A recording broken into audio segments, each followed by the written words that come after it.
Hey everyone, I'm Sarah. Before I get into my story, don't forget to hit the like button and subscribe. You'll want to stay for this crazy story. I'm just your average 17-year-old. Except for this illness, that's been tough on me for as long as I can remember. It's just been me and my dad, Mark. Since my mom passed away when I was little, we've always been super close. He's been my rock, especially with all the doctor visits and medications I need.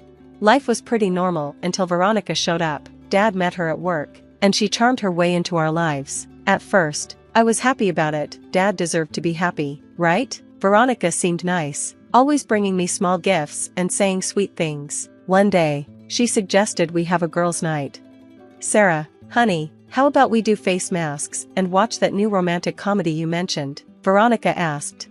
I was excited. That sounds awesome. Maybe we could order pizza too?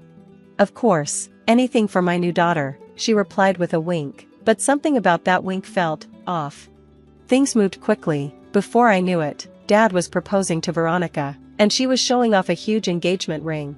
Sarah, what do you think about having Veronica as your stepmom? Dad asked, looking hopeful. I forced a smile. If she makes you happy, Dad, then I'm happy. The wedding was small, just family and close friends. Veronica moved in, and I really tried to get along with her. We had family dinners where she'd ask about school, but things always felt strange. So, Sarah, how's that science project going? She'd ask. It's good, still working on the hypothesis, I'd say. Well, don't stress too much. It's not like you're curing cancer or anything, she'd joke, but her laugh never seemed real. Then came that night. I woke up with terrible pain, like my body was falling apart. Dad, help, I cried. He rushed into my room, panicked. Sarah, what's wrong? Talk to me, he said, worried. It hurts, Dad, it really hurts, I whimpered. Veronica stood at the doorway. Mark, maybe we should wait. You know how dramatic teenagers can be. But Dad ignored her. He picked me up and rushed me to the car. As we sped to the hospital, I saw Veronica's reflection in the rearview mirror. She looked strange. Annoyed, like my pain was a bother to her or something. I watched Veronica from my hospital bed. In the ER, while the doctors were checking me out, I overheard Dad and Veronica talking outside my room. Mark, these hospital bills are going to be huge. Are you sure this isn't just? Veronica started. Just what? Veronica, our daughter is in pain. Nothing else matters right now. Dad cut her off. Our daughter, that should have made me feel good, but the way Veronica said, sure, of course, sent chills down my spine. As I lay there with IVs and monitors hooked up to me, I couldn't shake the feeling that things were about to get a lot worse, and I was right. After that night, everything started going downhill. I missed more school than I attended, and my treatments got even more intense. One morning, I overheard Dad and Veronica arguing in the kitchen. Mark, these bills are insane. We can't keep this up, Veronica said. What do you want me to do, Veronica? She's my daughter, Dad replied, frustrated. I'm just saying, maybe she's exaggerating a bit. You know, for attention, Veronica suggested.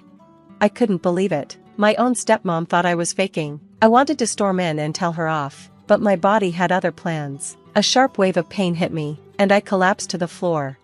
Dad, help, I called out. They both rushed in, but Veronica's face showed it all. She looked annoyed, like I'd interrupted their argument. Oh, Sarah, again? Don't you think you're being a bit dramatic? She said in this fake sweet voice that made my skin crawl. Dad looked confused. Honey, are you sure you're not just stressed about school? I couldn't believe what I was hearing. Are you kidding me? I can barely stand, I shouted. That's when my best friend Alex showed up. Thank God for perfect timing. Holy crap, Sarah, what's going on? Alex rushed to my side. She's fine, just being a little dramatic, Veronica said, rolling her eyes. But Alex wasn't buying it. She looks awful. We need to call an ambulance. Now. Let's not overreact, Veronica started, but Alex was already on the phone. At the hospital, the doctors confirmed what I had been saying all along. My condition was serious, and I needed regular treatment. Dad looked guilty, but Veronica? She was putting on the perfect stepmom act for the medical staff. Oh, doctor, we've been so worried. Is there anything we can do to help our dear Sarah? She asked, her voice dripping with fake concern. The doctor eyed her skeptically. Well, for starters, bringing her in when she's in pain would help. I saw Veronica's mask slip for just a moment before she forced another fake smile. Later, when they thought I was asleep, I overheard Veronica talking to Dad in the hallway. "Mark, this is getting out of hand. These treatments, the hospital stays, we're going to go broke," Veronica whispered harshly. "But the doctor said," Dad started. "Doctors say a lot of things, Mark. They're just trying to make money off us. Sarah's young, she'll bounce back. Maybe what she really needs is some tough love," Veronica replied. I couldn't believe it. She didn't care about me at all. I couldn't believe what I was hearing. Tough love? I was seriously ill, not throwing a tantrum. "I don't know, Veronica, what if," Dad started. "Trust me, Mark, I've dealt with kids before. Sometimes they just need a push to overcome these things. We cut off the treatments, make her face life head-on. She'll thank us later," Veronica said confidently. There was a long pause, and my heart was pounding so hard I was sure they could hear it. Maybe you're right. We'll try it your way," Dad finally said.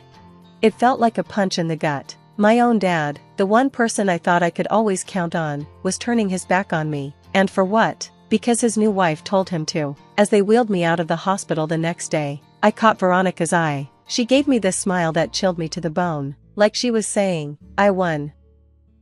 But you know what? Game on, Veronica. If she thought I was going down without a fight, she was wrong. I might be sick, but I'm not stupid, and I definitely wasn't going to let her win this twisted game she was playing. After Dad and Veronica cut off my treatments, things got bad fast. I tried to tough it out, but it was rough. One morning, I could barely get out of bed. "Sarah, get up, you'll be late for school." Veronica's sharp voice pierced through my door. "I don't feel good. I think I need to stay home," I called weakly. She barged in, eyes narrowed. "Oh, please, this act is getting old. Get dressed." I tried to explain, but she wasn't listening. I stumbled downstairs, and Dad looked concerned. "Honey, are you okay? Maybe you should stay home," Dad asked, worried. But before I could answer, Veronica jumped in. "Mark, remember what we talked about? No more coddling." Dad's face hardened. "Right, Sarah, toughen up. You can't miss any more school." I couldn't believe it. It felt like I was living in some twisted alternate reality. At school, I pulled my best friend Alex aside. "Dude, I need help. They've stopped my meds, my treatments, everything." Alex's eyes widened. "What the hell? That's messed up. We have to do something." "I'm scared, Alex. What if they put me in foster care?" I said, my voice trembling. That's when Mrs. Rodriguez, my favorite teacher, overheard us. "Sarah, Alex, is everything okay?" she asked. Before I knew it, I was spilling everything to Mrs. Rodriguez in her classroom. Her face grew more horrified with each word. "This is serious, Sarah, we need to get you help," she said firmly. "But what can we do? It's my dad's word against mine," I said, feeling hopeless. Alex suddenly snapped her fingers. "Evidence, we need to gather proof." Mrs. Rodriguez nodded. "Good thinking, Alex. Sarah, do you think you can secretly record what's happening at home?" I felt a spark of hope. "Yeah, I think I can do that." For the next few weeks, I became like a secret agent in my own home. I recorded Veronica's snide remarks and Dad brushing off my pain. It was hard to listen to it all again, but I knew it had to be done. One day, while I was pretending to nap on the couch, I overheard Veronica on the phone. "Yes, I've transferred another $5,000. No, don't worry, Mark has no clue. He thinks it's all going to Sarah's treatments," she said. My eyes flew open. She was stealing from us. I quickly hit record on my phone, praying she wouldn't notice.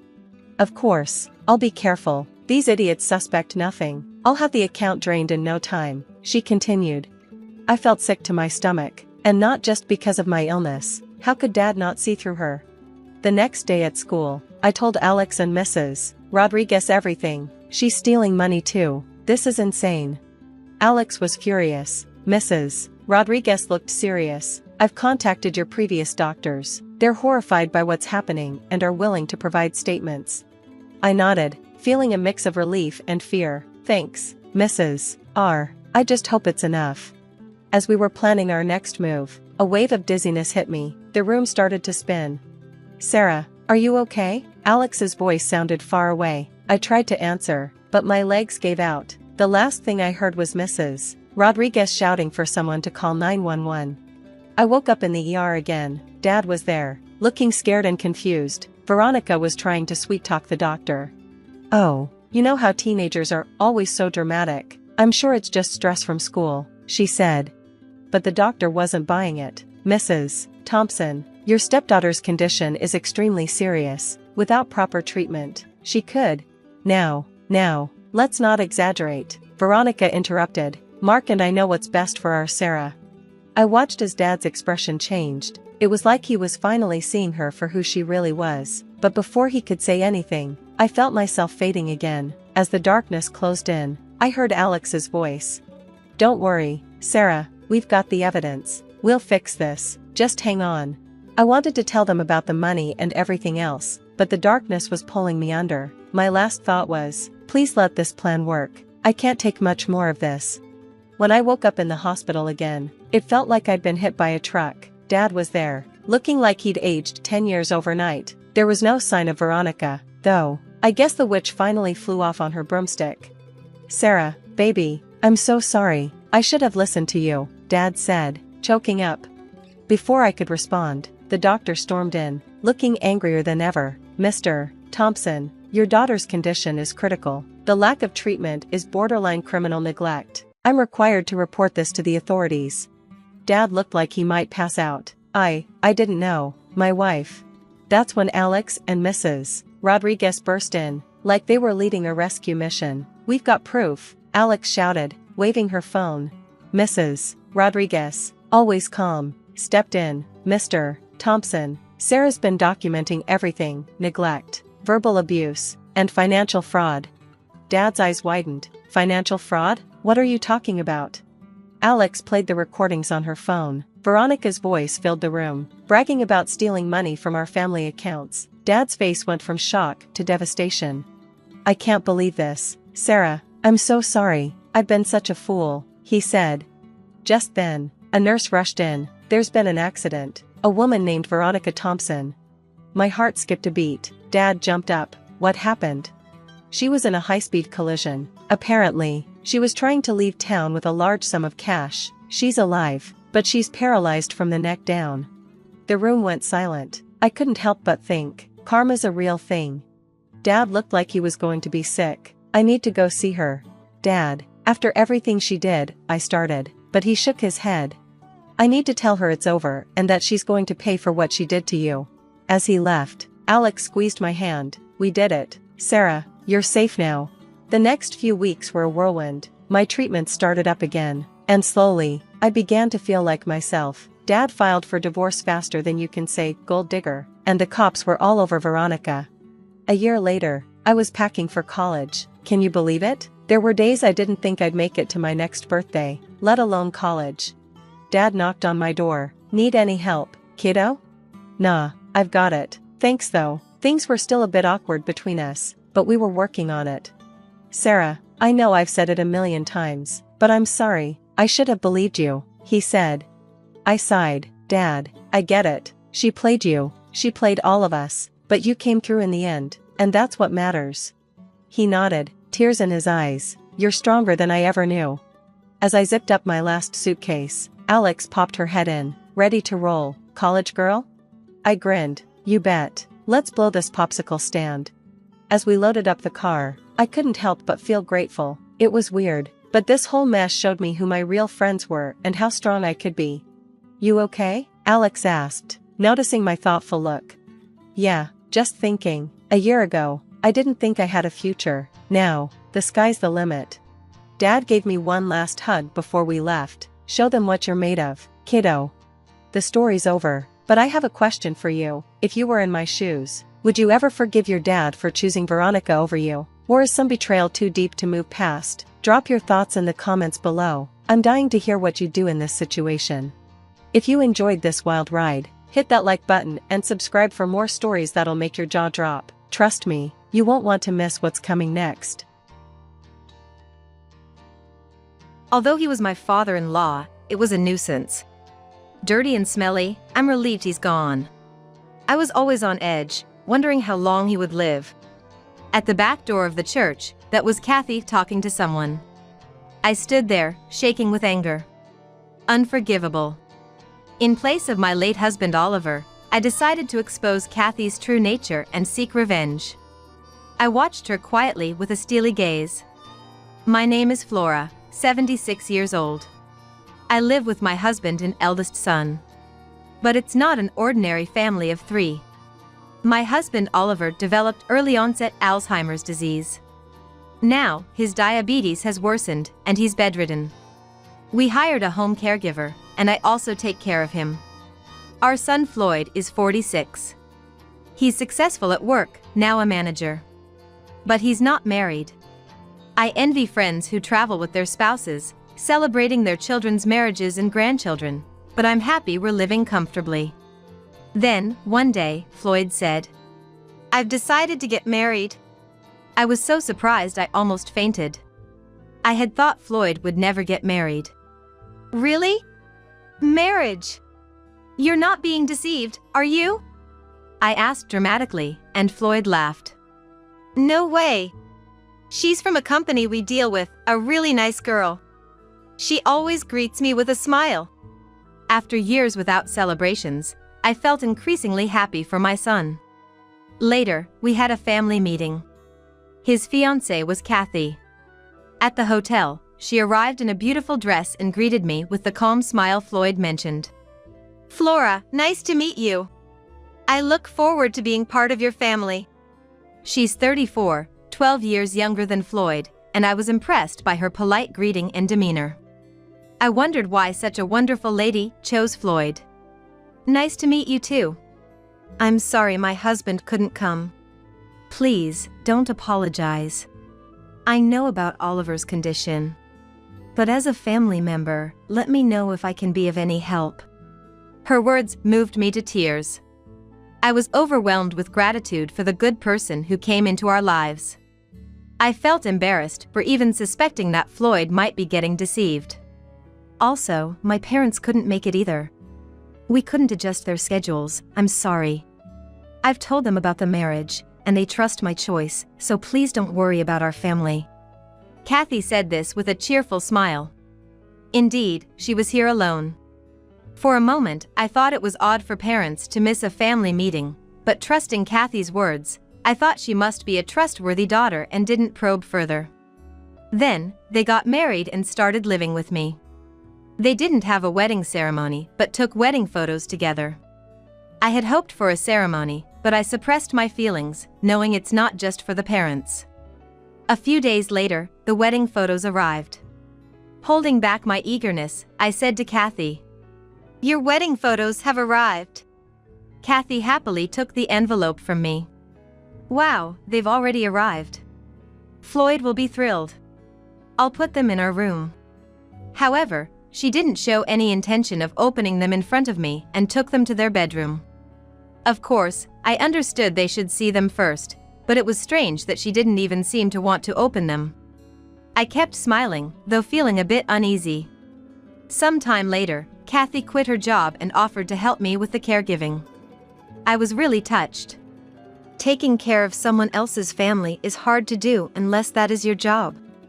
It's enough that you're willing to think about it. "But I am family, right? Don't worry," Kathy insisted. So, I asked her to check on Oliver when I was busy and be his conversation partner when she had time.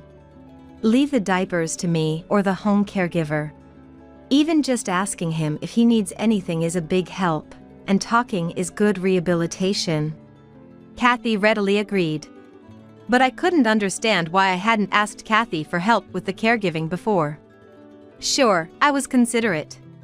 But maybe I didn't fully trust her. At the same time, I felt bad for doubting her, knowing she was a good person.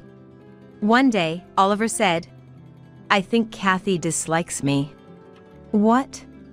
I was surprised. But Oliver had Alzheimer's. His words often lacked consistency. I reassured him. "That's not true. She's a wonderful person who cares about family." "No. That's wrong." "Why would you say that?" Then, Oliver looked me in the eyes and said, "She looks at me with a mocking smile. It's scary." I fell silent at his words. Then laughed it off. It's nice to be smiled at by someone young, isn't it? I knew it was a delusion, but the thought of how Kathy might really be looking at Oliver sent chills down my spine. Then, one day, almost forgetting about it, I received a call from the home caregiver who visits Oliver. A call, even though she visits daily? Confused, I answered, and she said, "I need to talk to you about something." I was wondering what it was about. The words came out was never expected. "Floyd's wife Kathy. I think it's better if she doesn't get involved with Oliver anymore." Why? What happened? Oliver seems frightened of her. Maybe she's saying something unpleasant to him. Her words reminded me of what Oliver had said. If Kathy was really saying such things to Oliver, I felt responsible for asking her to check on him. After hanging up, I muttered, "I can't just sit back." I hurried to Oliver's room. "Oliver? I need to ask you something." But it was too late to talk to Oliver. Just hours after eating his meal cheerfully, he had peacefully passed away and gone to heaven. I didn't remember much about what happened next. I was busy making calls, arranging for a doctor's visit, but the doctor only shook his head. Before I knew it, I was at the church Floyd had arranged. The date must have changed, but I haven't slept or eaten, so I've lost all sense of time. My body and soul are exhausted, and instead of feeling relieved from caregiving, I'm overwhelmed with loneliness. It should have been hard, but all I can remember is Oliver when he was healthy. Thinking of that, I just couldn't stop crying. Flora. While Floyd was busy as the family representative, Kathy was there, concerned about me, staying by my side. Her parents couldn't come for the farewell due to the distance, but they sent a wreath and a letter through Kathy. Though I was still troubled by the home caregiver's words, I couldn't believe that Kathy, raised in such a wonderful family, would harass Oliver. Then, someone appeared in front of Kathy and me. "Please accept my sincere condolences." A few people greeted us deeply. Kathy stood up to greet them on my behalf. They seemed to be from Floyd's company. Kathy must know them from her time at the client company. "Flora, please stay seated," Kathy told me, then thanked them for their attendance and led them to Oliver. I was completely reassured by her demeanor. And the wake ended. Gradually coming to terms with Oliver's passing, I felt guilty for leaving everything to Floyd and Kathy and started greeting the attendees. But most had left, and I couldn't see Kathy. Where's Kathy? She's not here. Maybe she's still seeing people off. I'll go check. I told Floyd and headed to the parking lot. Then, from behind the church, I heard Kathy's voice. "I found you," I muttered to myself. It was dark, and I was likely unseen from the other side. However, Kathy, illuminated by the church's back door light, seemed to be talking to a man. "It's finally over." I stopped at those words. Well, it went according to plan, didn't it? But still, he was such a nuisance. Dirty and smelly, I'm glad he's gone. I was always restless, wondering how long he would live. I turned pale. Was that really Kathy? But I clearly heard her voice, and it was Kathy in front of me. "So, when are you divorcing?" "Once the inheritance comes in, I'll transfer it to my bank account, then probably." That guy seemed to have less than I thought, but Floyd should inherit at least $100,000. Floyd got himself caught by a real piece. It's his fault for being deceived. I stood there, trembling with anger. I had suspected something was off. Kathy targeted Floyd for his inheritance. I couldn't forgive her. I swore to myself. Kathy then entered through the back door. The man, unaware I had witnessed yesterday's scene, left in a white luxury car and appeared at the funeral the next day as if nothing had happened. "Ah, Richard, thank you for coming on your day off," Floyd greeted him. Apparently, he was a subordinate at Floyd's company. "No, Floyd. I know it's tough, but please don't overdo it." "Thank you." "Thank you." Kathy also greeted politely beside Floyd. Just yesterday, they were laughing and chatting like close friends. When I thought this, I noticed his simple ring on the left ring finger. A simple ring was worn on the ring finger. The ring indicated he was married, and at the same time, I wondered if he could be involved with Kathy. The reason they stayed till the end, talking in a secluded spot, and the way they hid their relationship today, unlike their friendly interaction yesterday, all felt off. It didn't take long for my suspicions to turn into certainty. They exchanged glances and laughed together, trying not to be noticed by anyone. How inappropriate. But first, I had a duty to see Oliver off. I managed to hide my anger and fulfill my duties until the end. A few days after the funeral, I finally calmed down and told Floyd first. I mentioned the talk with the home caregiver, the conversation with Richard, and many other things that felt off. Initially, Floyd laughed it off, saying it was all in my head and impossible. If Floyd didn't believe me, I had to consider what to do next. Seeing me troubled, he said, "Let's drop this topic. Do you have any other concerns?" "I think it's all Mom's misunderstanding." Desperate to make him believe Kathy's wrongdoings, I blurted out, "By the way, what about the wedding photos? I haven't seen them." "Wedding photos? Haven't they arrived yet?" Floyd asked, puzzled. I replied, "They've arrived long ago, and Kathy put them away." "Really? Why didn't she tell me they arrived?" "I don't know. You should ask her." Floyd asked Kathy that day, in front of me. Kathy looked momentarily flustered but quickly composed herself and said, "Oh, those. I sent them to my parents' house to show them. You know, they haven't met Floyd yet, and I wanted to show him off. I'll ask them to send it back." She was quite talkative, I thought. Indeed, she had always been explanatory. As if hiding lies by talking about things no one had asked. Floyd almost seemed convinced, so without wasting a moment, I said to her, "I would like to see them too. Can you get just the photos sent first? Maybe I should call them." At my words, Kathy hurriedly said, "No, my parents are not good with relative relations." "Oh, but they wrote a letter besides sending a wreath at the funeral? They seem very polite for people who are bad with relatives." Kathy fell silent. Seeing this, Floyd must have felt something was off too. "Call your parents right now. I want to greet them." Kathy still didn't move. I exchanged glances with Floyd. I couldn't fathom her thoughts, but it was clear she was hiding something. In the end, she never contacted her parents, and we never saw the wedding photos. Probably, they were already thrown away. I think she didn't have a wedding because she planned to divorce from the start. Regret fills me, thinking if I had paid attention to my feelings back then, I might have realized her true nature sooner and spared Oliver from suffering. That's why I'm determined not to let her have her way. From that day, Kathy became distant. Worried about her true identity being revealed and possibly being driven out of the house. Then, I received a call from the dispatch company of the home caregiver who took care of Oliver. Apparently, there was an issue with Oliver's diary during an audit, and they wanted to discuss it. That day, 2 people, seemingly from the health department, arrived at our house with a tense atmosphere.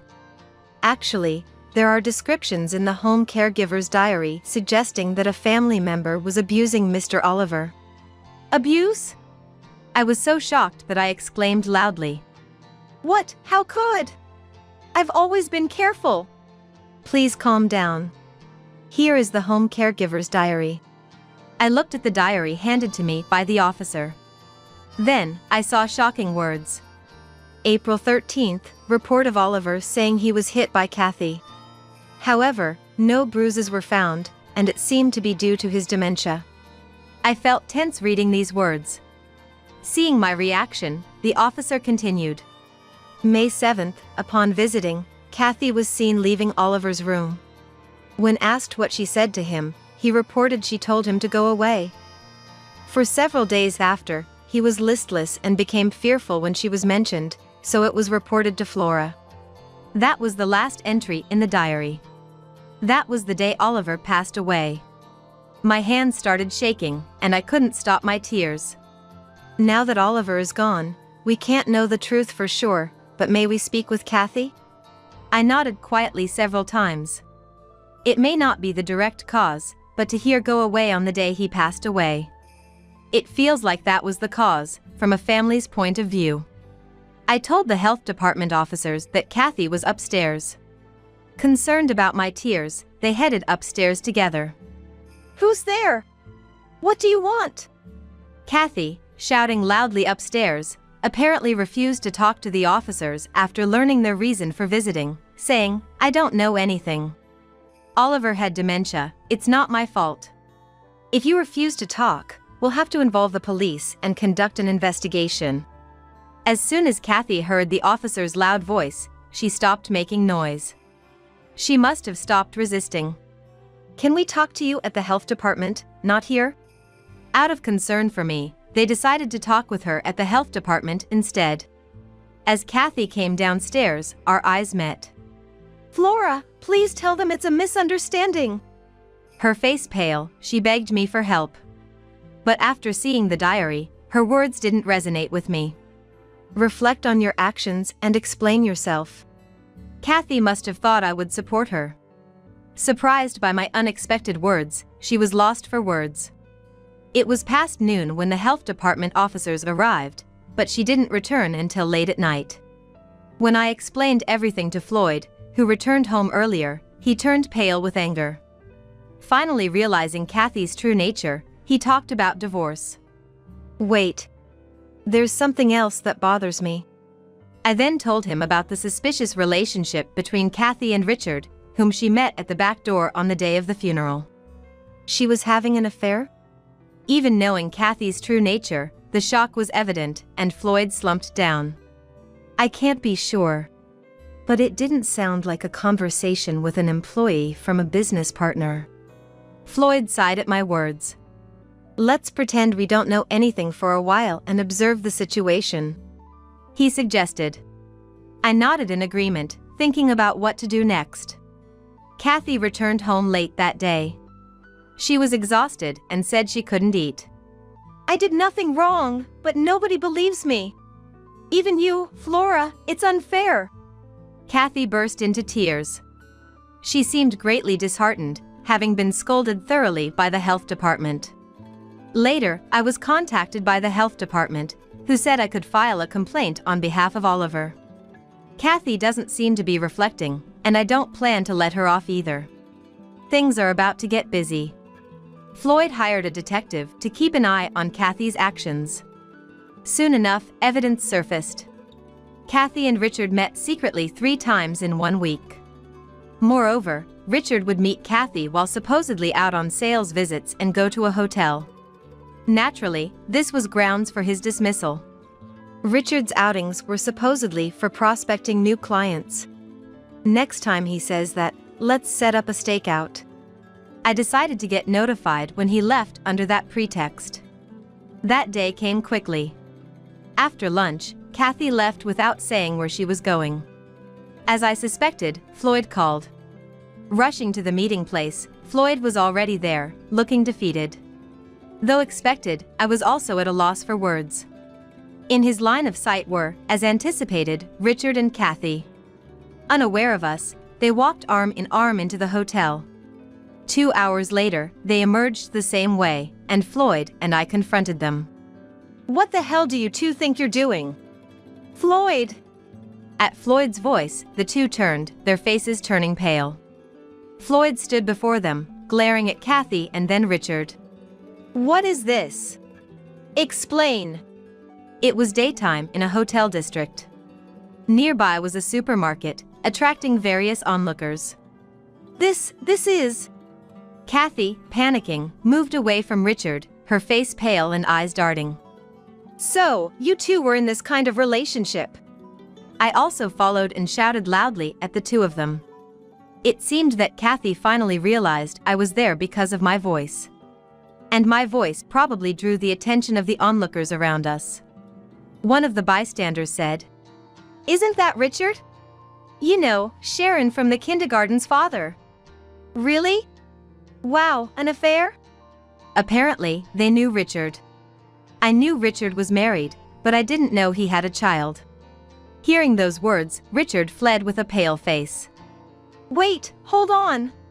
Kathy called after him, but Richard likely couldn't hear her anymore. "We're getting a divorce. And of course, you'll pay a hefty settlement." At Floyd's words, Kathy, pale-faced, sat down on the spot, crying. Afterward, the complaint I filed was accepted, and I was told I could seek compensation from Kathy on Oliver's behalf. Currently, I'm in discussions with a lawyer. In the meantime, Kathy and Floyd divorced. The inheritance originally meant for Oliver went entirely to Floyd, and Kathy was sued for the affair's damages. Richard, who had the affair during work hours, was fired. His family found out, leading to his divorce as well. Kathy was now faced with demands for compensation from Richard's family. Now she regrets her actions, but it's too late. It turned out she had approached Floyd for money, and her parents didn't even know about her marriage. After all the commotion, we finally met her parents, who deeply apologized. It turns out she had arranged the wreath and letters herself. To go to such lengths to make herself appear as a good wife to us, I'm astounded at her meticulous deceit. But in the end, her marriage left her with nothing but debt. This experience will surely be a lifelong barrier for her. Afterward, life with Floyd alone began. With everything over, there's relief but also loneliness. However, a few years later, Floyd said he was getting married. After Kathy, I couldn't approve, but the woman Floyd brought was the home caregiver who had always looked after Oliver. "I never expected this connection, but I'm glad to meet you again. Please let me visit Oliver's grave." I knew her well. And I thought, with her, Floyd could surely be happy. As I believed, a year after their marriage, a lovely baby was born. I never thought I'd become a grandmother, so every day is filled with happiness. My goal now is to stay healthy to watch this child grow. And someday, when I reunite with Oliver in heaven, I want to watch over our son's family together from above. My name is Luna. I was a 28-year-old who worked in a flower shop located in an office building, creating flower arrangements. My husband, Oliver, was 32 years older than me, and worked as a hairstylist in the same building on the second floor. He was not exactly a celebrity stylist, but he was quite popular. We were celebrating our 3rd year of marriage that year. Apart from the fact that we had been unable to have children, I thought we were doing well as a happy couple. But it seemed I was the only one who thought that way. How did we first meet? Oliver used to frequently buy flowers for his salon from the flower shop on the 1st floor. Initially wary of Oliver, who was skilled in conversation due to his job, I gradually found it natural to have him by my side. How long was it after we started dating? Oliver invited me to dinner at his parents' house, saying he wanted to introduce me to his family. There, Oliver's brother and his fiancée were also present. I had heard about Oliver's struggles being compared to his excellent younger brother, but his brother was unpretentious and amiable, easy to talk to. Handsome, good-natured, and dependable, his brother had it all. Can't blame the parents for comparing, really. His fiancée, too, was beautiful and seemed quite talented. A stunningly attractive couple.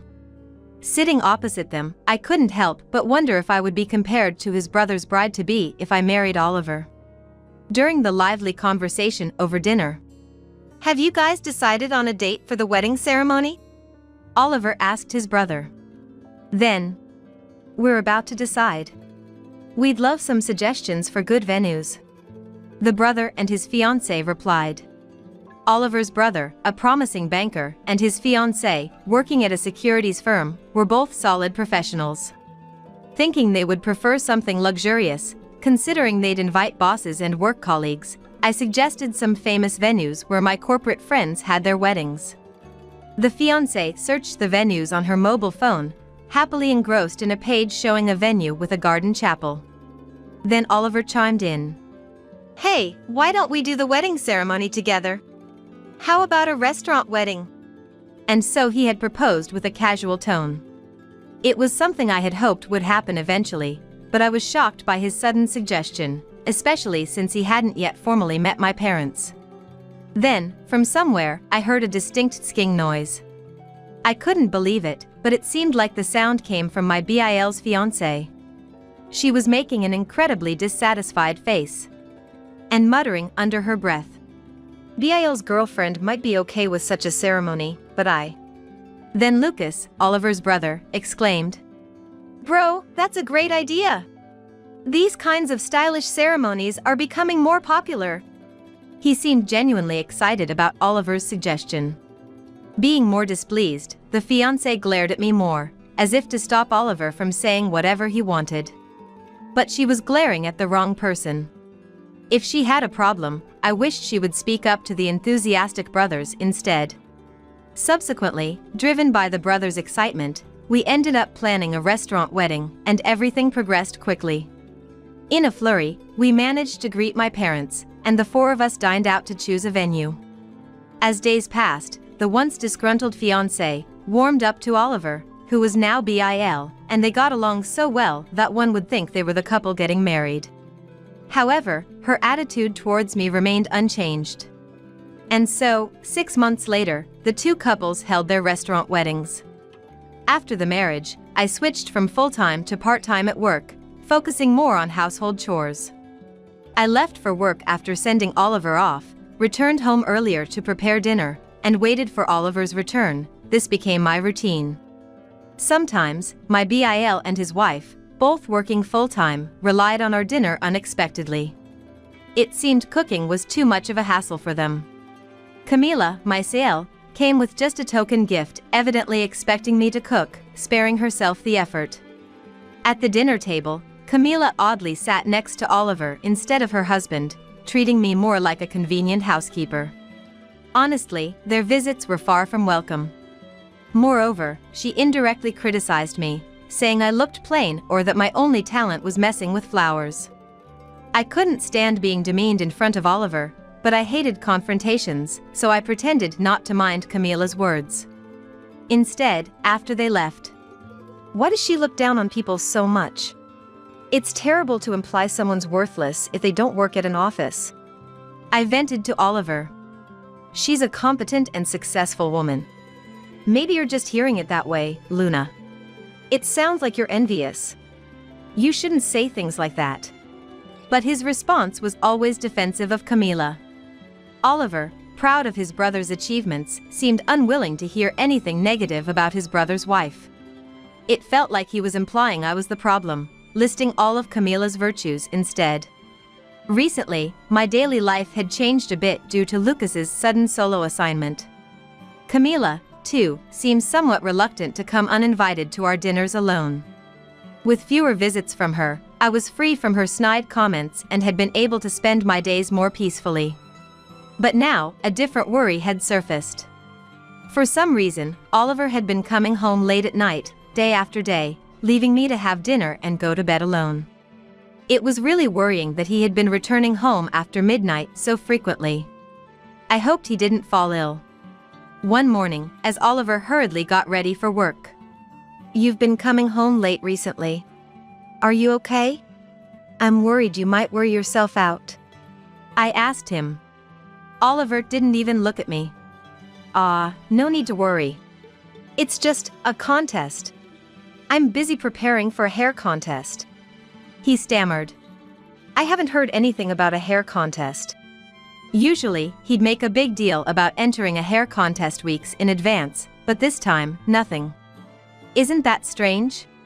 Sensing his haste, I asked, "When is this contest? You didn't mention it before. Did you decide to enter suddenly?" Without turning face to me, he replied, "Yeah, that's right. I overlooked the invitation. I've been busy arranging for a cut model and stuff." He didn't even look at me. Come to think of it, when a contest was near, a really cute cut model used to come to the salon after hours. Is she coming this time too? Is it the same cut model you usually have? I asked nonchalantly. Oliver exaggeratedly replied, "Yeah, that's right. I've been keeping her late. Really, I feel so bad about it." His manner of speaking seemed exaggerated. What is this?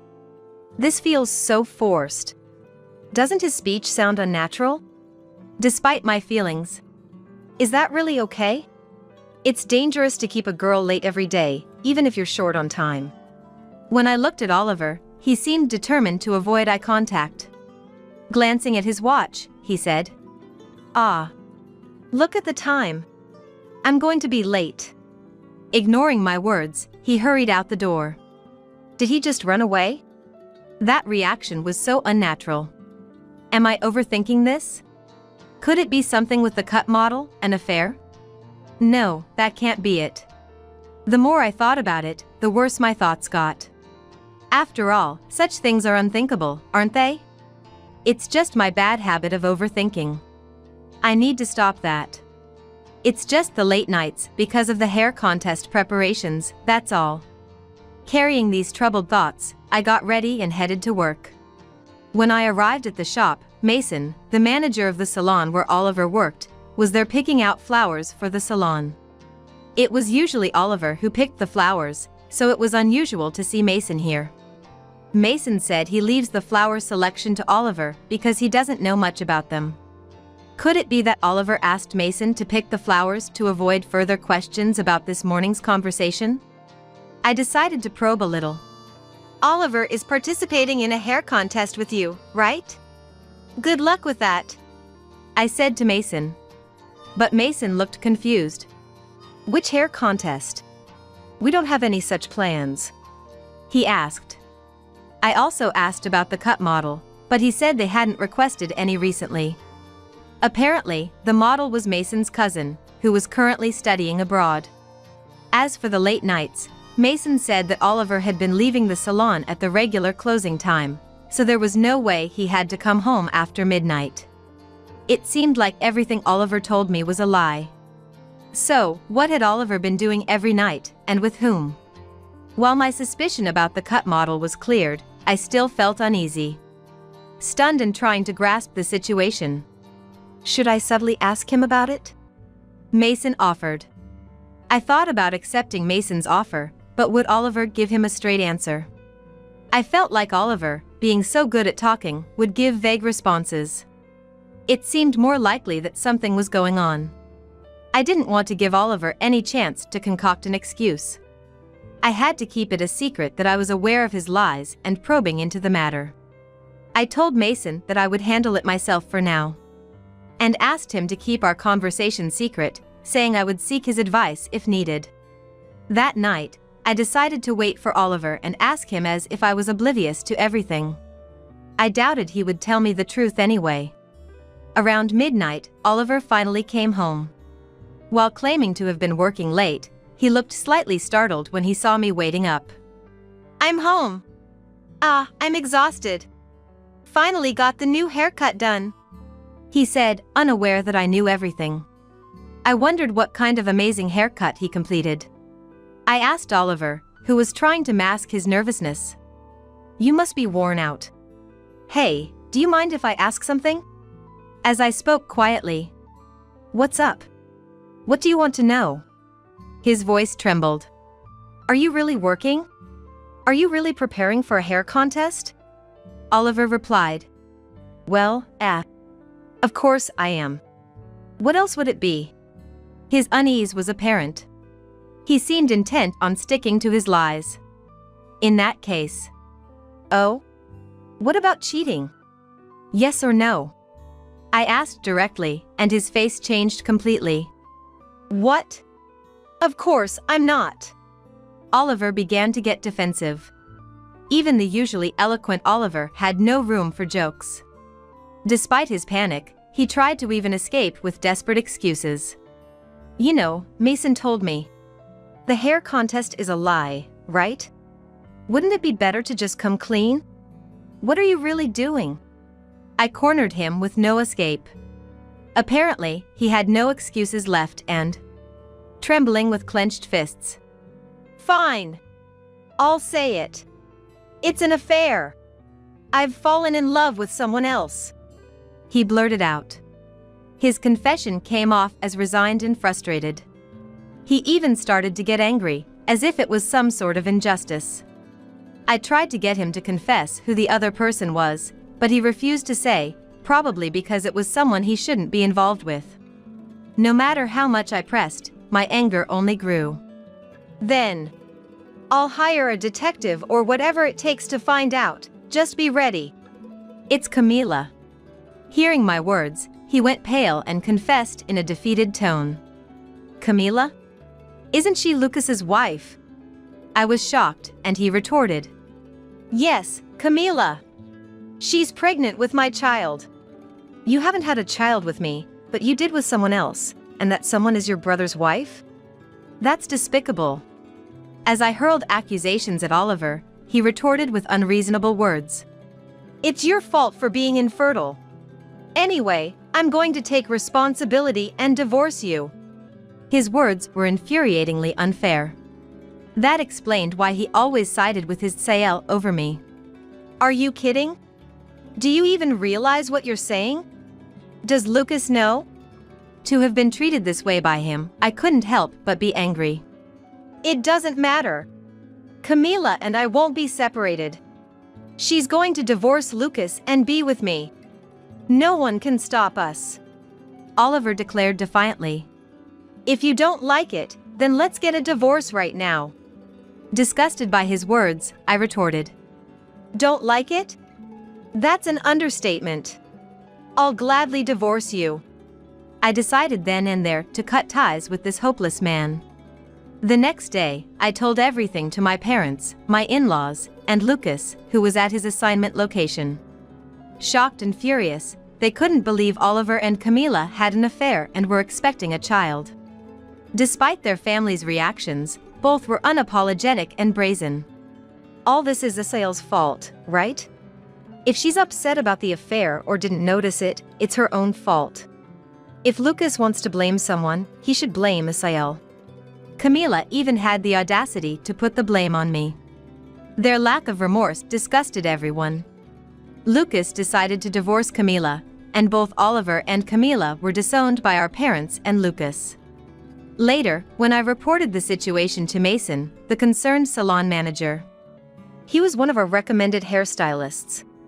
"This could affect our salon's reputation. I need to think about what to do with Oliver," he said while crossing his arms. 3 months later, after Camila's remarriage prohibition period ended, she and Oliver got married. Yet, for some reason, I was getting calls from Oliver on my mobile phone. I was at work, and as far as I was concerned, he was a person from my past. I had nothing to say to him, yet he kept calling persistently if I ignored him. Oliver, still somehow keeping his job under Mason's management and working in the beauty salon on the 2nd floor, was someone I don't want showing up at the flower shop. Reluctantly, I answered the call. "Hey, can you help me out here?" His voice was weak and pitiful, a far cry from his earlier bravado. "Why should I? I have no obligation to help you. Can you stop bothering me during work?" As I was about to hang up, "Don't be so cold. Can I come over to talk?" Oliver appeared to really want to talk. Not wanting him to actually come, I decided to listen. It turned out he was in quite a laughable predicament. According to Oliver, on the day they registered their marriage, Camila received a demand for alimony in a divorce lawsuit via a formal notice. "What's this about?" he questioned, and it turned out Camila had been having an affair with her boss, and his wife found out, demanding $50,000 in alimony. Moreover, she was pregnant, and it was unclear whether the child was Oliver's or her boss's. He might end up raising a child that isn't his. "I have no confidence in raising a child that might not be mine. Tell me how to get a divorce." His SOS to me was the last thing I needed. "Just say what you told me," was all the advice I gave. That's it. That was the last call I ever received from Oliver. Nevertheless, both my former sister-in-law and ex-husband were such despicable people. They were both broke after paying us alimony in the divorce suits. Oliver was likely to be fired by Mason now, and with Camila's affair scandal at work, she would probably be fired too, burdened with a hefty debt of $50,000 for alimony. What would they do now? Face bankruptcy? It seemed like a miserable life awaits them, socially and personally obliterated. As for me, I remarried a man who supplies flowers to my shop and am expecting a long-awaited child. I live happily, surrounded by beautiful flowers, a kind and honest husband, and looking forward to holding my lovely child. Despite being called plain, living true to myself is best. I've learned my lesson to stay away from smooth talkers and those who look down on others. My name is Jasmine. Right now I'm sitting in a hospital waiting room. My husband just served me divorce papers. If you can't have a child, even if you say you're taking care of mom, we're getting a divorce. Are you serious? What's the matter? You don't like that idea? Of course. You'd be in trouble without me, wouldn't you? My husband chuckles in a creepy way. How did I get here? To answer that, we need to go back a bit. It all started when I took a job at a meat processing company. Soon after starting, I was called into the CEO's office. Our company's performance has been flat recently. I'm thinking of setting up a subsidiary. A subsidiary? In other words, I want to open a steakhouse using the meat processed at our plant. A steakhouse? You want to make a restaurant a subsidiary? I'm also considering restaurants focused mainly on meat dishes. I get that it could be popular, but what does this have to do with me? You mentioned during your interview that you like cooking, right? I want you to work in our newly found subsidiary. I had a part-time experience in fast food during my student years, but I've never formally studied cooking. Besides, running a business involves more than just cooking. You have to think about operational efficiency too. I'm still inexperienced in the workforce. Don't worry, you're not going to be the one responsible for everything, CEO Terrence said with a smile. Encouraged by Terrence's smile, I decided to join the food subsidiary. However, it's my first year as a working adult, and on the other hand, the company is a startup. There's no guarantee it will take off. There's no way problems won't arise. Yet, I managed to overcome the challenges with the help of my colleagues. Eventually, the subsidiary got on track, and the number of steakhouses and restaurants increased. Over a few years, we opened up 7 steakhouses and 3 restaurants. You've really pulled it off. It's thanks to my colleagues. I couldn't have done it on my own. Wow, I'm really glad I relied on you. Thank you. As I blush, Terrence suddenly starts a conversation. So are you free this Sunday? Is it a business dinner or something? No, I'd like you to have dinner with my family. Dinner with your family? Terrence starts explaining, looking a bit apologetic.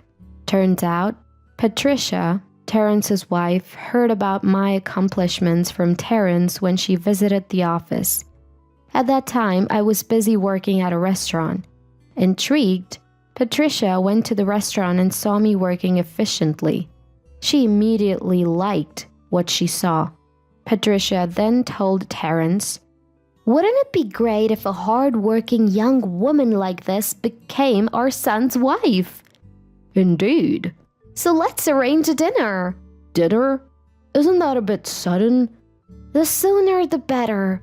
Could you talk to her about it?" Apparently, Patricia has been pretty pushy with Terrence.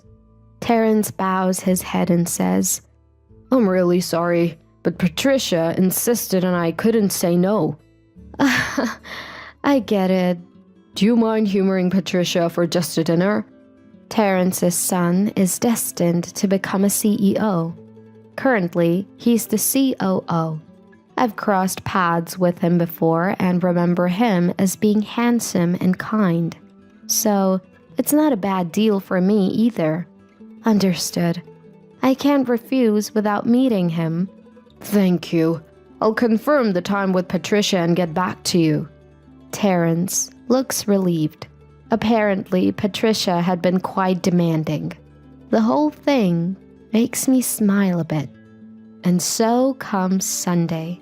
I was set to meet Terrence's son at a high-end French restaurant near the office. Nice to meet you. I'm the COO, Calvin. I work for the food services subsidiary. I'm Jasmine. Pleased to meet you today. As we exchange greetings, Patricia says, "You're even more wonderful than I thought."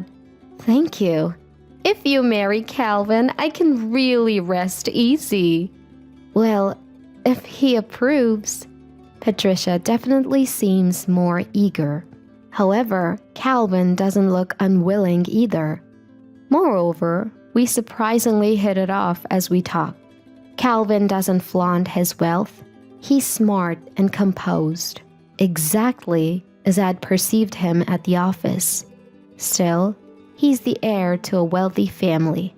He wouldn't be interested in an average woman like me. Even so, I gave him my contact information as we said goodbye. But a few days later, against all my expectations, Calvin reached out to me. Want to go for a drive? Sure. I was surprised. But we enjoyed a drive date that day. After that, Calvin started contacting me more and more. We went to movies, had meals together, like a couple. Eventually, Calvin asked, You keep hanging out with me. So, you like me, right? Well, I don't dislike you. How about we seriously date with marriage in mind? Wait, marriage? Truth is, my parents have been pushing me to get married, but all the women that come my way are just gold diggers. You're different. Calvin is 3 years older than me. He's good looking and the COO of a company. It's no wonder he attracts gold diggers. And honestly, who wouldn't get tired of that? Suddenly, I felt a newfound affection for Calvin. So, I accepted a relationship with him. We dated for about a year before getting married. But that's where the good times ended. Calvin was incredibly sweet while we were dating. He even helped out at the house right after we got married. But as time passed, he began to be away from home more often, and his late-night returns became frequent. Calvin, where have you been? Where? I've been working. But you weren't at the office today. So how is it work? I'm the COO. Sometimes I have to work outside the office. You get that, right? There's no way I could. Sure, I get that sometimes he has to meet with clients, but Calvin has many days when he doesn't even show up at the office.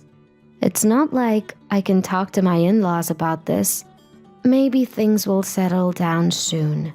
After some thought, I decided to tolerate it for a while. But Calvin's behavior never changed. On the contrary, he started becoming more and more abrasive at home. What the heck is this food? Did I put something you don't like in it? It tastes bad. Cook something better. I'm sorry. Whatever. I'll go out and get something good to eat. It was just once or twice that he stormed out like that in the middle of the night. I think he just wanted an excuse to leave. But if I confronted him about it, he'd just yell and that would be the end of it. I was growing more and more discontented. Taking Calvin's silence for granted, he started acting more and more recklessly. One evening, when he hasn't come home yet, I call him. Calvin, it's already 10 p.m. Aren't you coming home? Yeah, work's running late. Go ahead and sleep. But... Bye. Just like that, he hangs up. I checked at work later, and there were no signs that Calvin had been working overtime. On another day, he leaves early in the morning with a large bag. Where are you going with all that stuff at this hour? Huh? I'm on a business trip. To where? None of your business. I'll be back in 3 days. Wait! Calvin dashes out of the house. I immediately called his workplace only to find out he had taken a few days of paid leave. All the overtime and business trips were lies. The only thing I can think of is that he's cheating. Still, confronting Calvin only leads to vague excuses. In the end, I consult Patricia, Terrence's wife. And that's what's going on. What? He's cheating? Patricia's face turns red with anger, her hand trembling as she holds a cup. So, Patricia, what should I do? Leave that to me. Leave it to you? What are you going to do? I'll hire a detective to investigate him. If we find proof, he'll pay for it. She slams her cup on the table. She's obviously really angry. But I'm curious about what kind of penalty she's planning. If Calvin loses his job, it'll affect me. She's probably thought of that, but it doesn't make me any less worried. Afterward, Patricia apparently told Terrence about the situation. Naturally, Terrence was furious too. We might even end up divorcing. I won't struggle financially since I still have my job. But Terrence is the CEO, and Calvin works at the same company. If the workplace becomes awkward, I might have to consider finding a new job. I start thinking about changing jobs. That's when it happened. I had been feeling off for a while, so I took a day off work and went to the doctor. You are 2 months pregnant. What? Pregnant? Yes, you're definitely pregnant. The doctor says, matter-of-factly. Come to think of it, there were signs.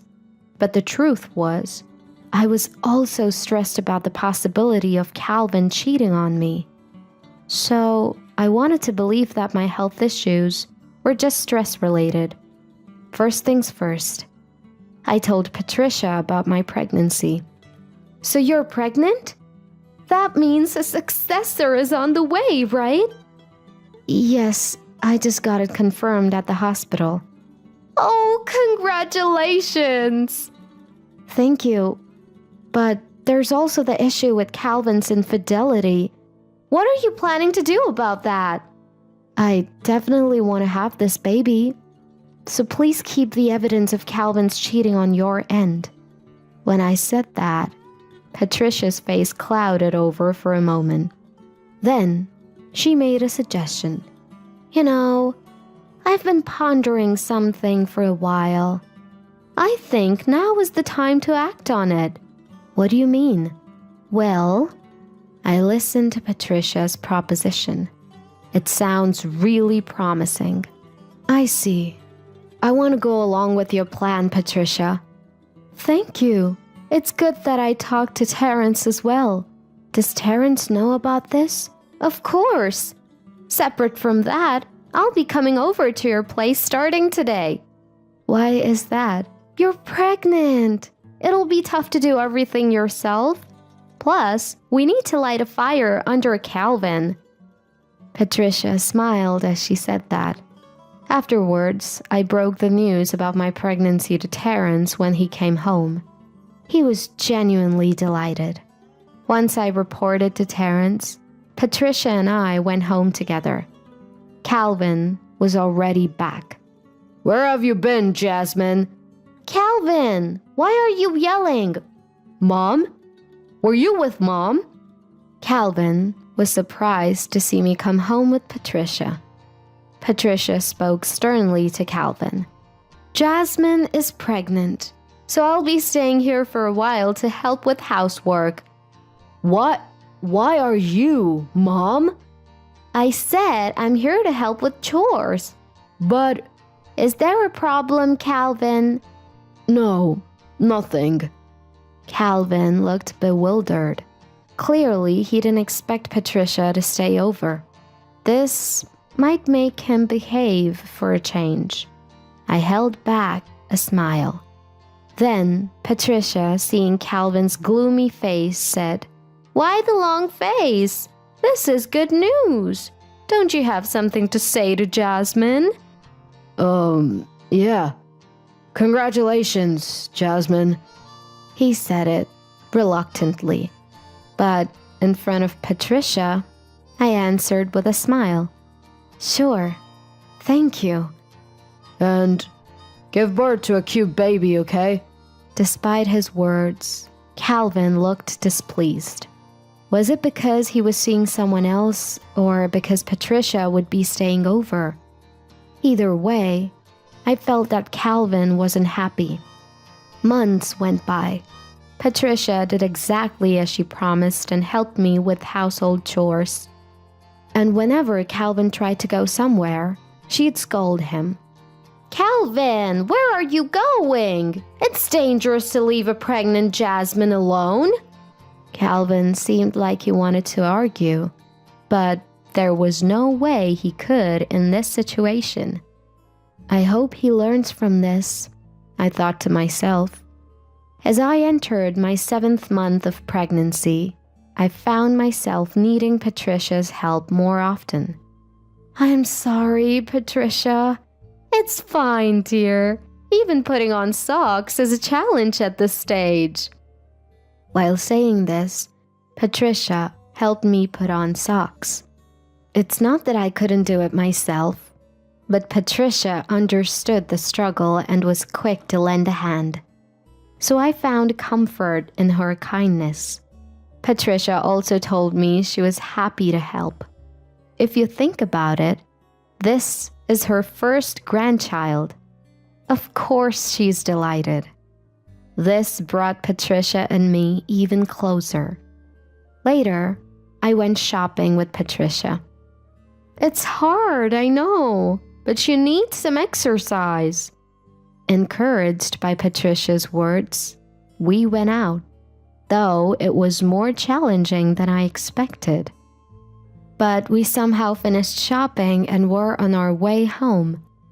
Just as we approached the intersection, a car stopped at the red light, was rear-ended by another. That car then lurched towards us. "Watch out!" I quickly shielded Patricia. We tumbled to the ground. Fortunately, the car swerved past us and came to a halt against a lamppost. "Are you okay?" The driver jumped out of the car, shouting. "Yes, for now." At that moment, Patricia sprang up. "Jasmine, how's the baby?" "I think we're okay. We just fell over." "But that's it. We need an ambulance. To the hospital!" Patricia was frantic, not even noticing she'd scraped her knee. Thanks to her, I remained calm. Soon after, an ambulance arrived, and just to be safe, Patricia and I ended up going to the hospital. Certainly, I wasn't hurt. Patricia just skinned her knee. I felt awkward getting on the ambulance. Please, don't hesitate. You're pregnant, and even if you're okay now, your condition could change rapidly. Convinced by the kind words from the EMT, I rode in an ambulance for the first time in my life. So, I was transported back to the hospital. Everything checked out fine there. While I was waiting for Patricia's treatment to finish, Calvin, who got a call from the police, rushed to the hospital. What Calvin blurted out to me in the waiting room was shocking. If you're not gonna have the baby, let's get a divorce. In Calvin's hand was a filled-out divorce form. It even seemed he had signed it. Are you serious? Why? You don't want that? You'll be in trouble if we divorce, wouldn't you? Calvin, creepily smiling, seemed to be misunderstanding something. He also seemed to know that I had suspected his infidelity. He's obviously trying to quash the affair by threatening divorce. Either way, this is my chance. I grabbed the divorce papers from my husband. Just then, Patricia came out from the treatment room. "Patricia, Calvin wants a divorce." "What?" "So, we're getting divorced," I cheerfully declared. Calvin then started panicking for some reason. "What are you talking about? You'd be in trouble if we divorce." "No, not at all." "Then I'll file this." Wait a minute." Calvin tried to stop me, so I told him this. "You're the one who brought up divorce, so I'll be taking alimony. I have evidence of your affair, and there are plenty of witnesses here." Everyone in the room focused their attention on us. Of course, since Calvin had raised his voice in the waiting area. Suddenly, Calvin seemed embarrassed and mumbled, "Stop it. Not here." "You started this. Anyway, I'm filing for divorce. Bye." I left the hospital and got into a taxi. I went home, grabbed a pen, and headed straight to the courthouse. I signed and filed the divorce papers right then and there. When I returned home, Calvin and Patricia were waiting for me. "Jasmine, did you file for divorce without telling me?" "You're the one who said let's divorce, remember?" "Well, that's, Besides, I don't know what you're misunderstanding, but I am having the baby. Acknowledge it." In the end, Calvin agreed to acknowledge our child after Patricia scolded him. He agreed to divorce after agreeing to pay me alimony. After that, I moved back to my parents' home. Currently on leave, I'm considering quitting my job now that I'm divorced. It would be awkward to bump into Terrence, the CEO, or my ex-husband Calvin at the office. But first things first, I have a baby on the way. Let's think about the job situation after the baby is born. So, I focused on giving birth at my parents' home. After some time, I successfully gave birth in a stress-free environment. Both mom and baby were doing well, and I was able to return to work 6 months later. Thanks to Terrence's thoughtfulness, I was reassigned to a subsidiary. That way, I rarely have to see Calvin. I worked hard, not just for myself, but also for my newborn son, Louis. I also made sure to introduce Louis to Patricia and Terrence. He's so cute. He might even take after Patricia around the eyes. You think? Things remained good between Patricia, Terrence, and me, even after the divorce. As for Calvin, he was always out, so I never saw him. Then, after a few years, I got an unexpected call from Patricia. It was to inform me of Terrence's passing. I immediately headed to the church where the funeral was to be held. When I arrived, Patricia was there. "Patricia? Jasmine, thank you for coming." "Of course. Terrence, well, the CEO still helps me out to this day." I had heard Terrence was sick. Even in the subsidiary, I was kept informed about his condition, so I had heard that he was recuperating from an illness. But I never thought he would pass away this soon. "Didn't bring Louis?" "My mom will bring him later. I'm sure Terrence would have wanted to see him one last time." "Thank you." While talking to Patricia, Calvin suddenly showed up. "What's this? A stranger in our midst." "Calvin." "What are you doing here post-divorce? Eyeing the inheritance?" Calvin started making snide comments. Moreover, next to him was a young woman I had never seen before, who said, "Who's this woman? She looks poor." Just as I was getting annoyed, Calvin said to the young woman, She's an old flame. Don't worry about her. Really? It's just you now, Kylie. You're the cutest girl in the world. Confused, I watched their interaction. Then, Patricia, visibly irritated, said to Calvin, "Stop it, Calvin! Jasmine is still my daughter." What? We're divorced. She's not your stepdaughter anymore. Calvin yelled, but Patricia was quick to defend me. "Jasmine is a fine daughter. She's legally adopted, you know." Adopted? Exactly. I was legally adopted by Terrence and Patricia. This was actually Patricia's idea, suggested when I came to her troubled by Calvin's infidelity. Being adopted makes me their legal daughter, and if I have a child, that child would be their descendant. In simpler terms, even if I passed away, my son Louis would have the right to inherit Terrence and Patricia's estate. Also, the adoption doesn't get nullified if Calvin and I get divorced. Patricia knew this and suggested the adoption. Mom cares that much about Jasmine and Louis? She had to because you were cheating. This was the only way to protect Jasmine and Louis. Calvin was stunned by Patricia's stern words. Wait, so I don't get any inheritance, but she does? That's not fair. Well, nothing we can do.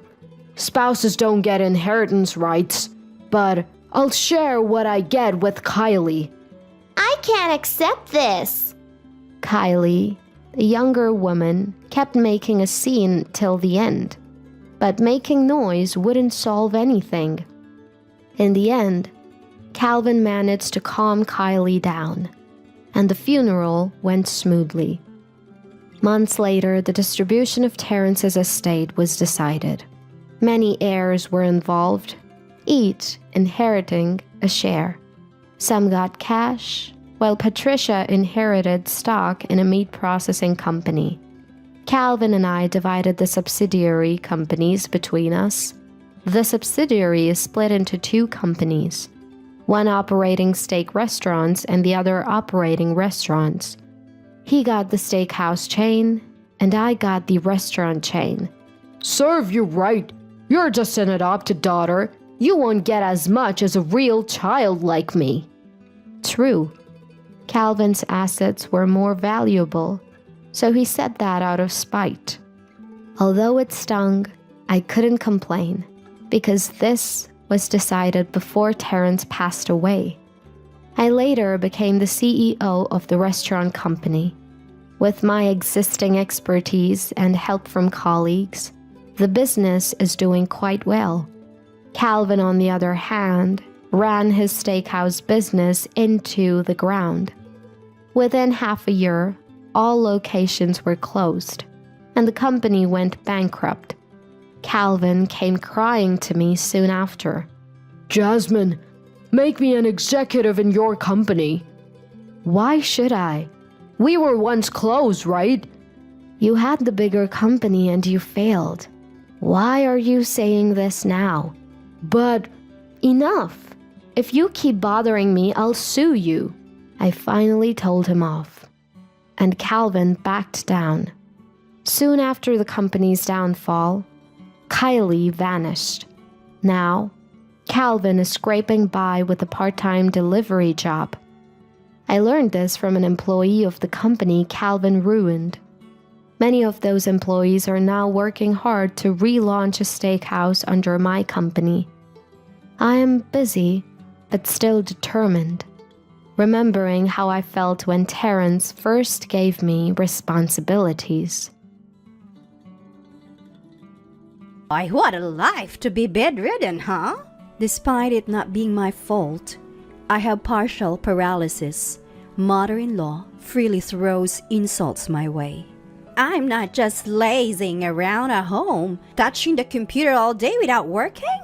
You're such a useless daughter-in-law, I swear. She might not understand, but this is my job now. Then you can't even have kids, can you? Who needs a daughter-in-law like that? Fine, I'll leave, just as you wish. My name is Alice.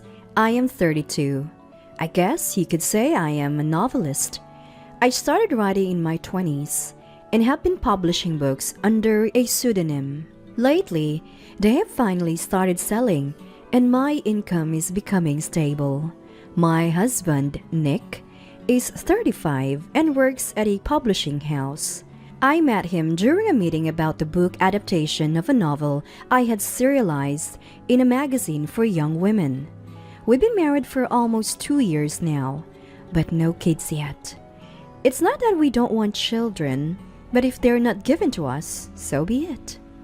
Right after we got married, I received several serialization offers, and the sales of my book started to rise, making me busy with bookstore promotion campaigns. It wasn't exactly the right time to be thinking about making babies. But considering our ages, I don't want to wait too long because pregnancy can be harder as you get older. Now that my work has settled a bit, I do find myself wanting a child. Since I write from home, I can continue to work while pregnant, consulting with my health as needed. It's easier since I'm not commuting to an office. Nick and I live with his parents in his childhood home. Mother-in-law Claire is 58 and works at a supermarket near the in-laws' house. Father-in-law Kendrick is 60, and it seems he's set to retire from his company this year. Nick is an only child, so living with Kendrick and Claire was a condition of our marriage. I didn't mind leaving my hometown or living with them, and agreed to it as long as I could continue my writing. The in-laws' house is a somewhat old 2-story wooden building, and we live upstairs. The stairs might have met the building standards back then, but they're pretty steep compared to newer houses, and they are scary enough that you have to be careful going up and down. It's not a completely separate household, but we're supposed to interfere as little as possible in each other's lives. Yet, within a month, I was treated entirely like a housekeeper. I am up before everyone else to clean. I start preparing breakfast before anyone else wakes up. Nick says Claire never made breakfast when he was little, but it seems she expects it from me. Innocently, the in-laws are thrilled to have a warm meal from the morning. At first, I thought it was okay if it made them happy, but it's unbearable to do it every day. After all, it takes away from my time for housework and cuts into my sleep if I want to get my work done. That's why some mornings are hard to get up. And still, Claire says, "Alice, you work from home, right?" It's not much different from being a homemaker. Everyone else works outside, so doing that much won't bring divine punishment. She doesn't lift a finger to help. Sure, I work from home, but I'm not playing around. Sometimes I struggle with writing ideas, and sometimes I need to go out for a change of scenery. Even while doing household chores, my mind is always running at full speed. It's frustrating not being understood by the in-laws I live with. From the beginning, Kendrick and Claire's only concern was whether I would produce an heir. "Alice, how old are you again?" 30, right? If only you were a bit younger," Claire would say without batting an eye. Kendrick too. "Hurry up and show me your grandchild's face. If you want, I could even lend a hand." He'd say things that sounded almost like sexual harassment. "And Nick, you could have any young lady you want. I wonder why you ended up with an unsuccessful novelist," Claire would say to my face. But I'm not an unsuccessful novelist. I published hardcover books. It's just that Claire wouldn't read the kind of books I write, so she wouldn't know. I can't help but think how someone can speak so freely about another person's job without knowing anything about it. It was when I was feeling down from these remarks that Nick approached me to talk about living expenses. The publishing companies hit a slump too. My salary's getting cut. You've been making more lately, right? Can you help out a bit? Nick told me that the in-laws' house was built by his grandpa, but because the land value skyrocketed over the years, the inheritance tax was a hefty sum. They had to take out a loan to pay it off, and they still owe money on top of the monthly bills in yearly property tax. It's just too much for Kendrick and Claire's income to handle. Since Nick's income was the most stable, he'd been covering it, and they'd ask him not to move out of the in-laws' house even before he got married. Being treated like a housekeeper and constantly berated, I honestly didn't want to agree. I can pay the money if necessary, but can't we live apart? I can't take it anymore. I turned Nick down with those words. What can I do? I'm the only son and the eldest. It's impossible. Nick said, looking sorry. I don't dislike Nick, but the thought of divorce began to cross my mind, unable to bear living with Kendrick and Claire any longer. However, I immediately dismissed the idea. After 2 years of marriage, Claire started to openly berate me for not having children.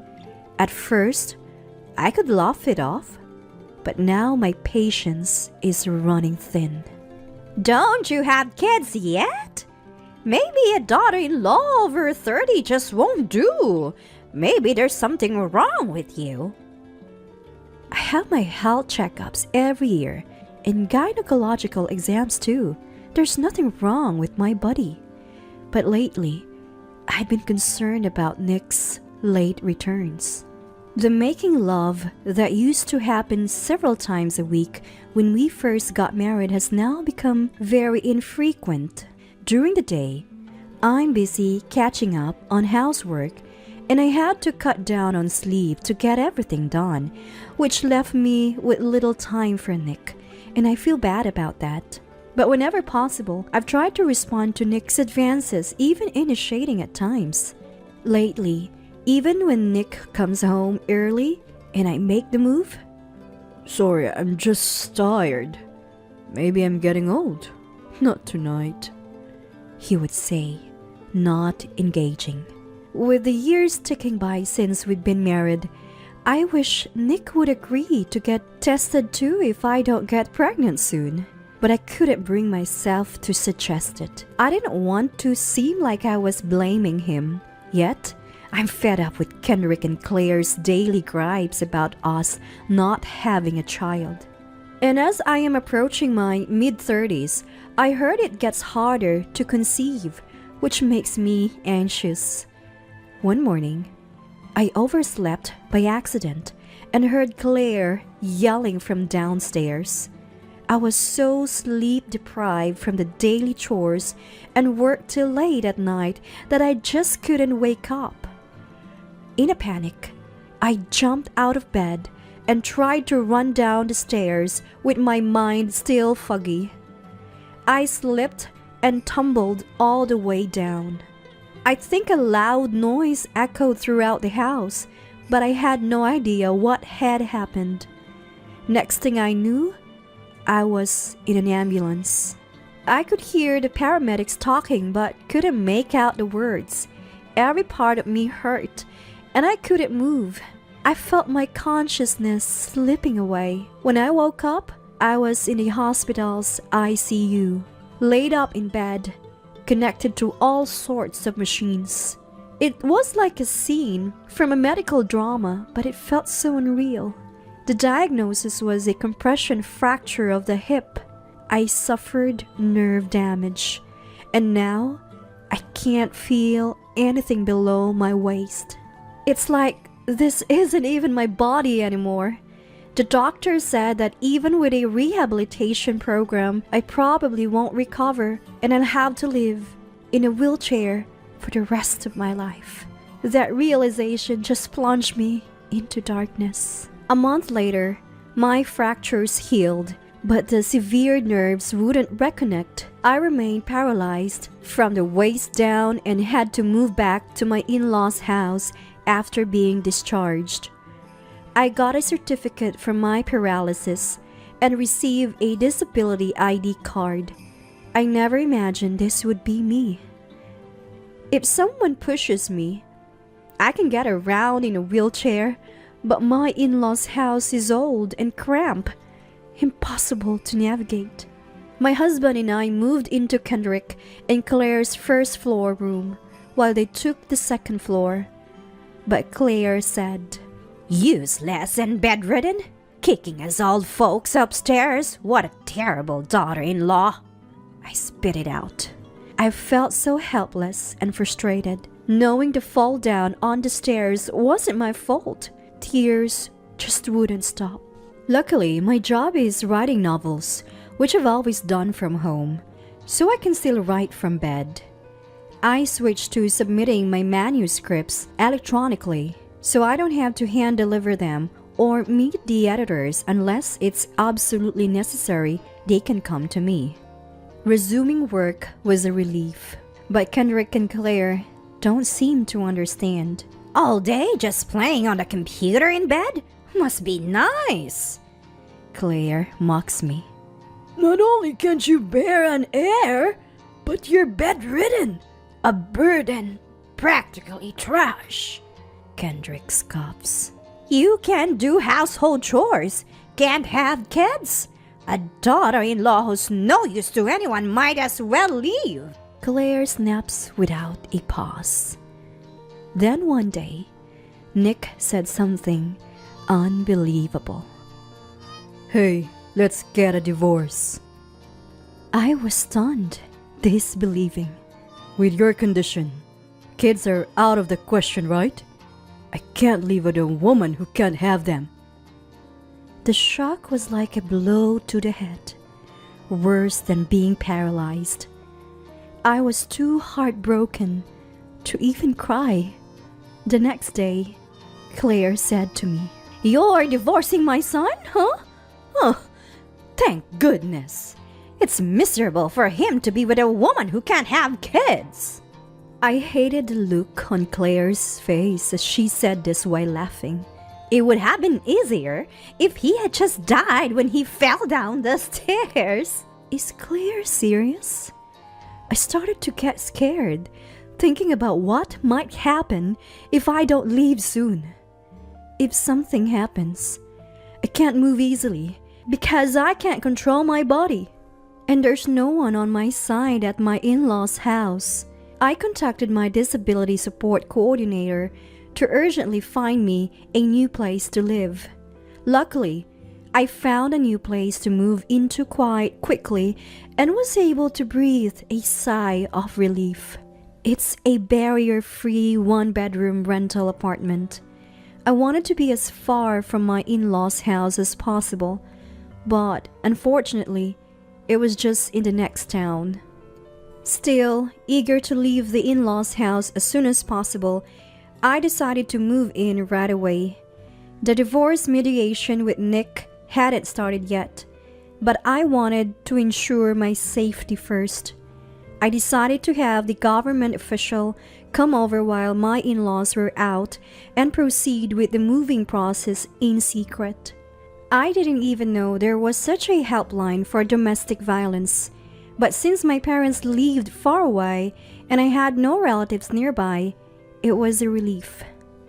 There was also the fact that I had defied my parents' objections to become a novelist, so I couldn't rely on my family. I set the moving date, and during a weekday when everyone was away, I had my belongings moved to the apartment and I was transported there by a welfare vehicle. Living alone in the apartment, I asked for a helper to assist with my daily life. "Hello, nice to meet you." The helper, introduced by the office, was named Stella and seemed a bit older than Claire, but was energetic and cheerful. She used to work in a high position in a big company, but her husband became bedridden with a severe illness, and she gave up her career for caregiving, retiring about 5 years ago. Well, my husband passed away last year. Thankfully, he didn't suffer much. She spoke with a bright smile, but her eyes seemed somewhat sad. She decided to make use of her caregiving experience, got a helper certificate, and has been working hard. No wonder she seems so powerful. Just being around her made me feel like I could get energized. Hey, Alice, I heard you're a novelist. What kind of stuff do you write? Tell me. When Stella asked, I told her my pen name. To my surprise, she exclaimed, "What? Alice wrote those? I read them. Hey, when you buy a book, can I get you autograph?" She was so delighted. She looked like she might jump for joy. Okay, when my new book comes out, I'll give you a copy. I was happy to have a reader close by. Alice, your divorce mediation isn't done yet, is it? My son just started his own law practice and is looking for work. How about it? Can you let him handle your case? Stella offered. I had told her most of the circumstances of my move, but I was surprised her son was a lawyer. Please, I'd appreciate your help, I answered immediately. Having been in my in-laws' house with no one to take my side, the appearance of someone reliable was reassuring. It's unfortunate you're disabled, but you have your novels, Alice. And readers like me. Let's keep it up. I couldn't stop the tears. I won't be defeated by something like this. That's what I thought. Sure, I'll trust the mediation to you. But is there anything else I can do? I asked Stella.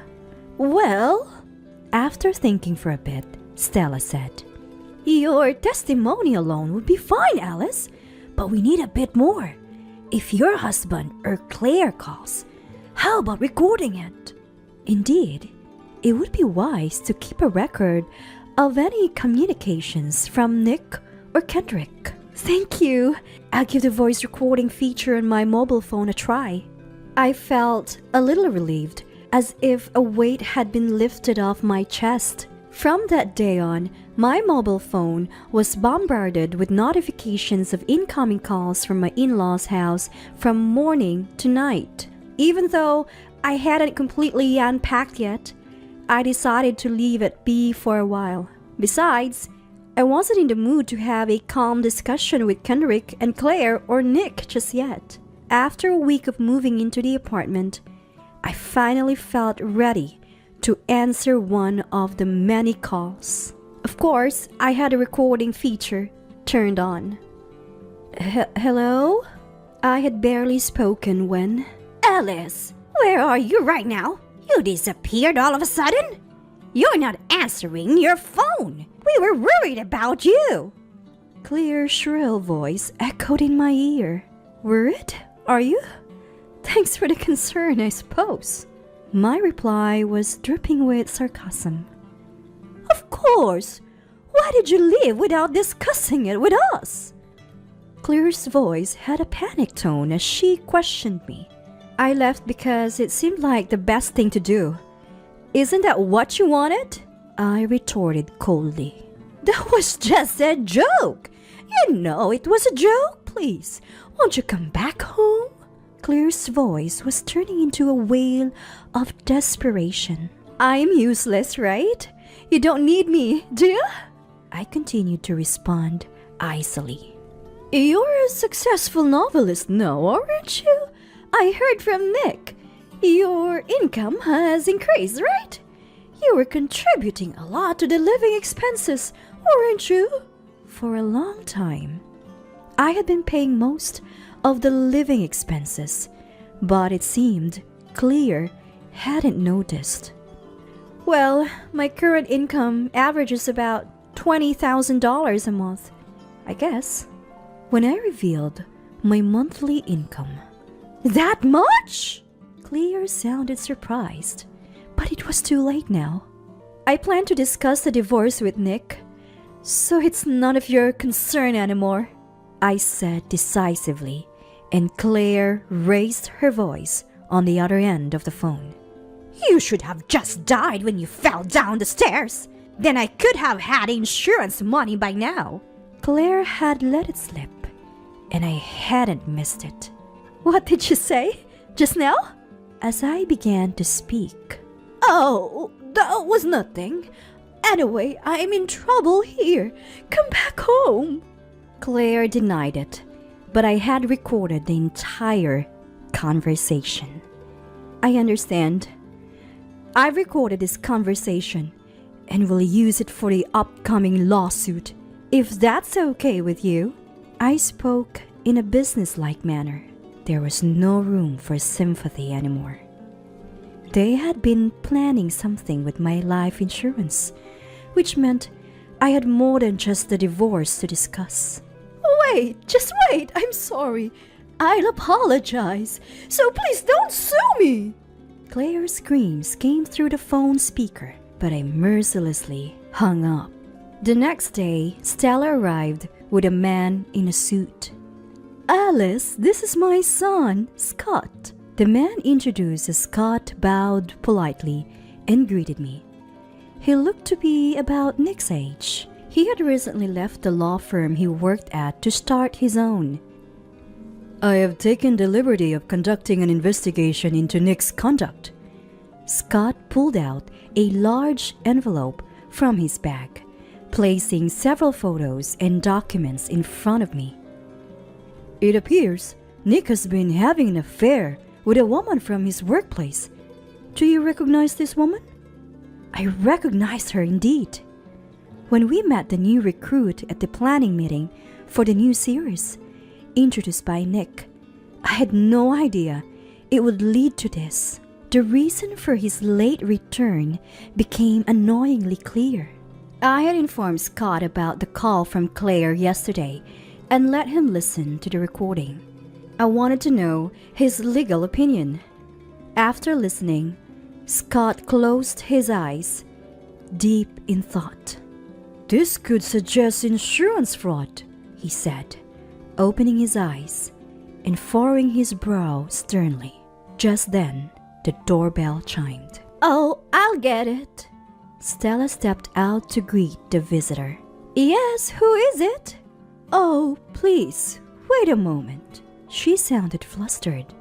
But who could it be? Alice, it's Nick. What do you want to do? Stella asked me. It seemed like a good time with the lawyer there, so I said, Please, let him in. Stella passed on my message. Nick appeared, looking utterly drained. Alice, why did you suddenly disappear? I was worried. He spoke as if relieved. It's impressive you found this place, considering I kept it secret. I locked eyes with Nick as I said it. I couldn't get information from the hospital or any office, so I had to ask around before I finally found you. Nick sounded pleased, but his words no longer reached my heart. Thank you for looking, but you have a young and cute girlfriend, don't you? My words were dismissive. We broke up. It turned into a rumor at the office and she quit. I had to take responsibility. Nick's voice was pitiful, but I couldn't care less. Self-inflicted woes. So what? Chase after her? She's likely to give you children. That would be just right for you. I spoke my mind, clear and sharp. I might be transferred and there's not enough money from my parents' house. It's tough. I was hoping you'd help. Please, come back. I beg you. Nick pleaded with deep remorse. What a pathetic man. It's embarrassing to think I was once his wife. With a phone call from Claire, suspicions of insurance fraud had been raised. So please, discuss this with Scott, the lawyer here, along with our divorce mediation. I introduced Scott, who stood beside the bed, to Nick. Nick was stunned, motionless, then eventually left the room supported by Scott. Half a year passed, and my divorce from Nick was finalized. He had been involved with his affair partner for over a year. With irrefutable evidence, no room for argument, my demands for compensation were fully acknowledged. Kendrick and Claire faced police interrogation under suspicion of insurance fraud. Nick, involved in my life insurance policy, was also questioned for his involvement in the case. The beneficiary of the insurance was Nick, planning to use it to pay off debts and living expenses. Ultimately, the entire in-law family was charged with attempted insurance fraud, avoiding jail but receiving probation. Kendrick lost his retirement benefits due to this, and Claire was fired from the supermarket. Nick, though on probation, was laid off and now works day labor from morning till night. To pay off past debts, my compensation, and the costs for my injury and treatment, the in-laws' house was sold. The land was valuable, but after all payments, not a penny was left. Despite all our efforts, I heard they were still short on cash and had to continue paying up debts while living together in a cheap apartment.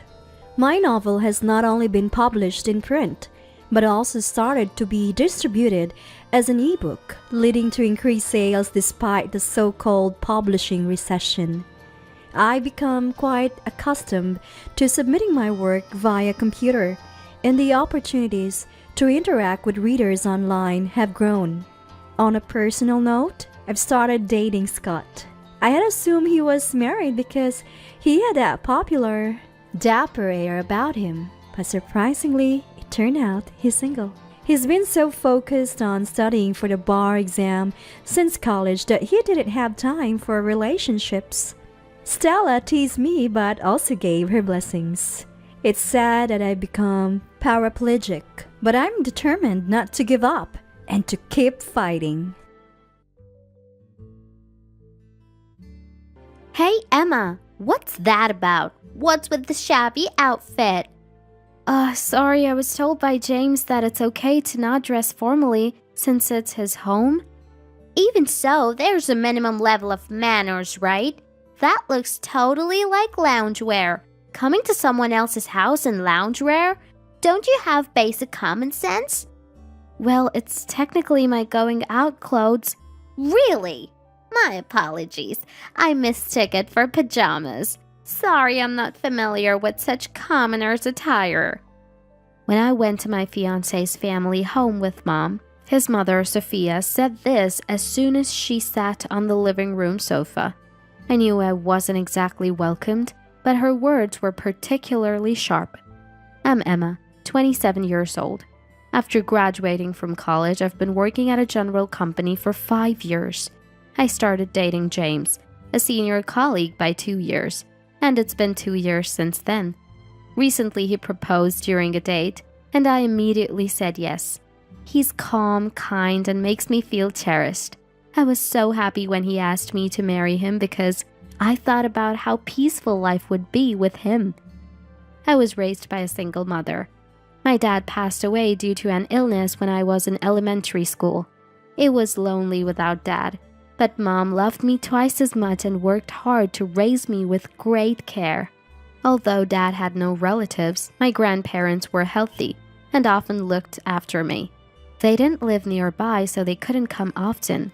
They offered Mom to live with them, but she had a job she loved and couldn't make an immediate move. I loved seeing Mom lively at work, so I never wanted her to quit her job for me or spend more time with me. Emma, do you want to go to your grandparents' house? When Mom asked, I shook my head. I love them, but I'm fine because you're with me.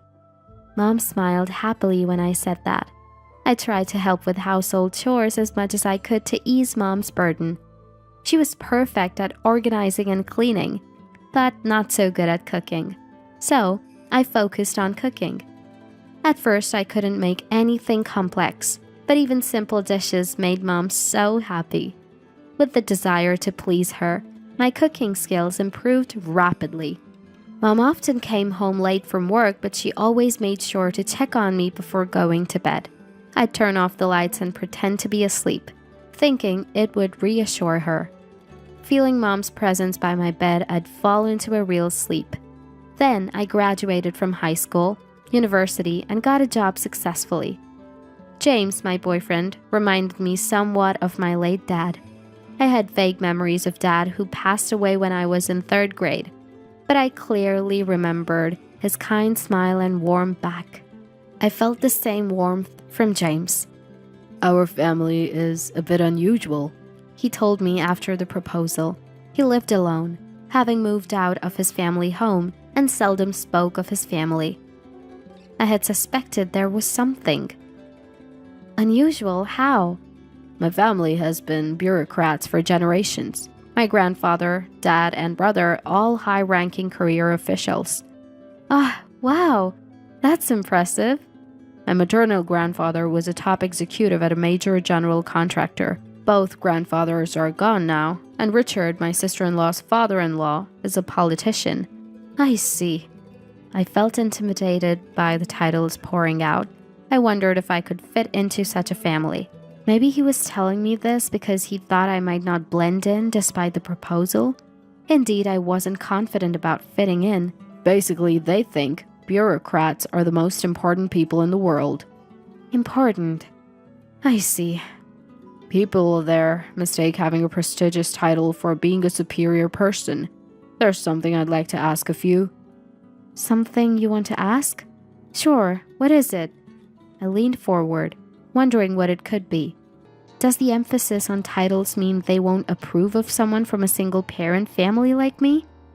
I braced myself, wondering if this was about whether he'd still endure and stay with me. Yet, he doesn't seem at all like someone raised in such an environment.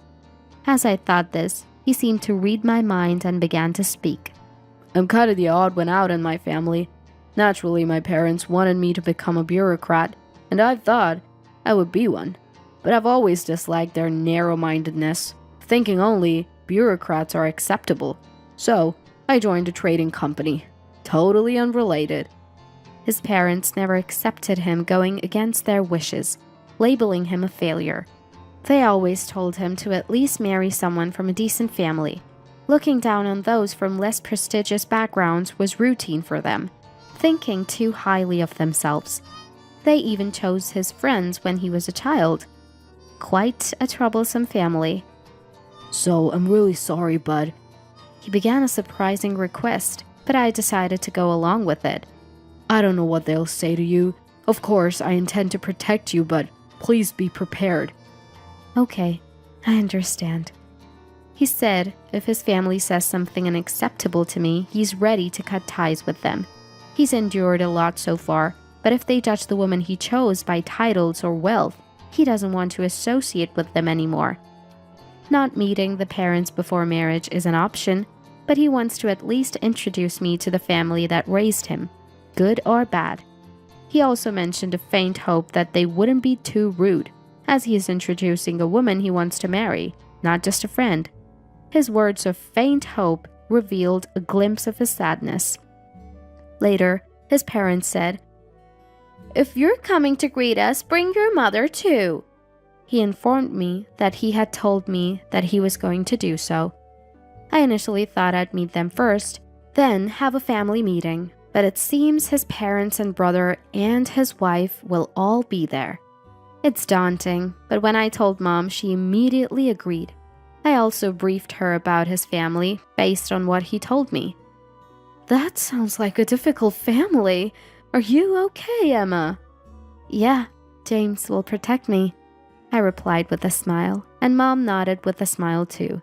Her smile has supported me so much till now. I realized there's nothing more reassuring than having Mom with me. I also told her that James said we can ignore any snide remarks from his family. Though, knowing Mom's nature, I doubt she could simply ignore them.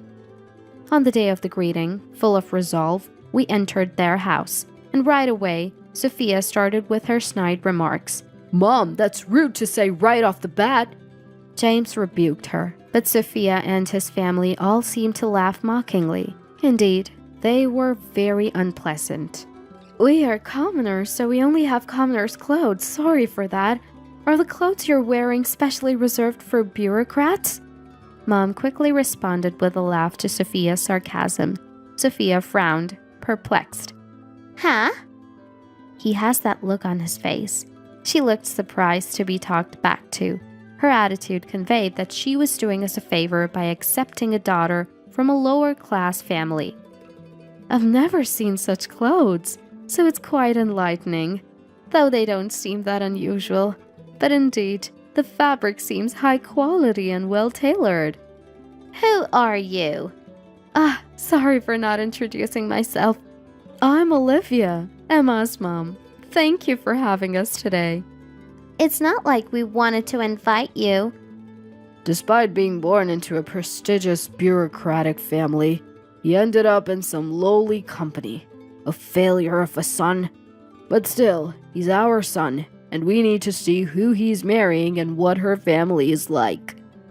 Richard's tone was condescending, almost outdoing Sophia. But as Mom said, such unique clothing really surprised me. Is this the commoner's sense of style? We've never seen such in the upscale boutiques we visit. Right. Clothes like these would be unthinkable for me or Rachel, but they suit these people quite well. Sophia and her sister-in-law Rachel laughed through their noses at this. What a stream of sarcasm. Stop it! Enough already! James, what's with that tone?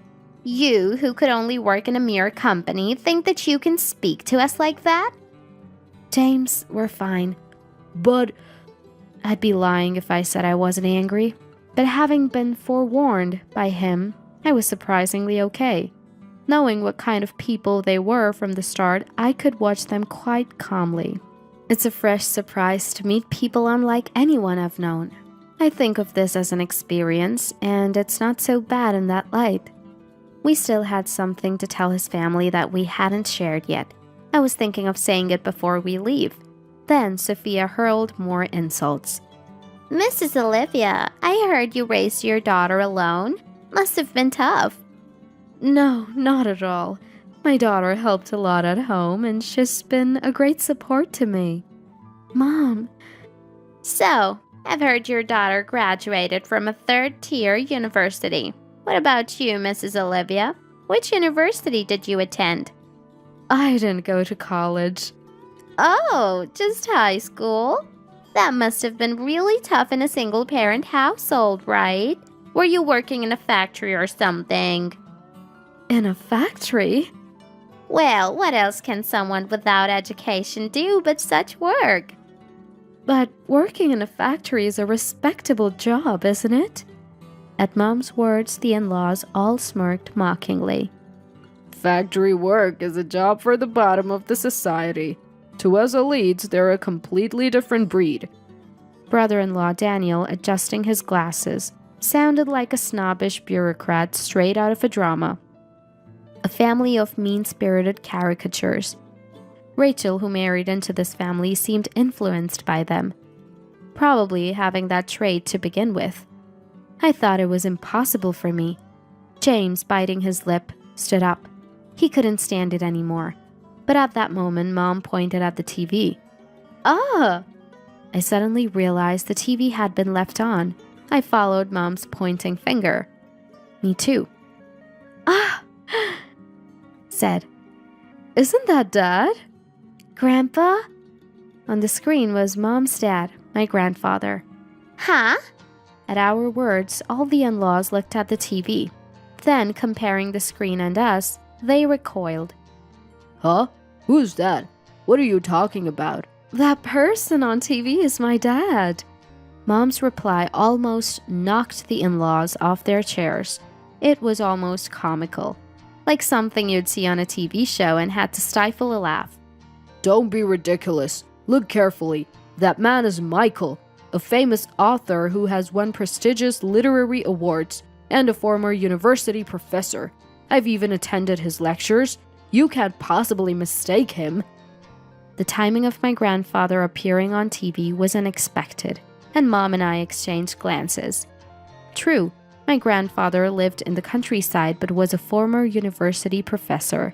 He retired at 65 and now, 10 years later, became a celebrity after his post-retirement novel won several awards.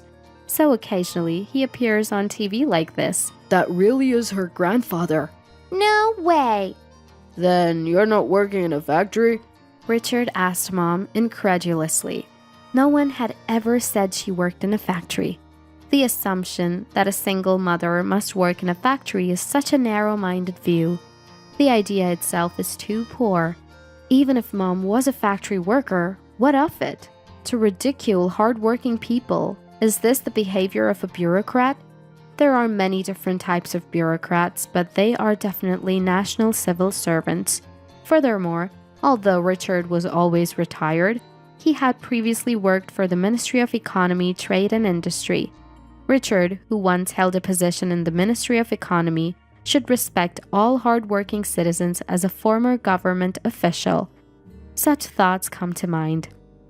Why didn't you say so in the first place? If you had known, you would have changed your attitude? Of course, that's how the world works. Oh dear.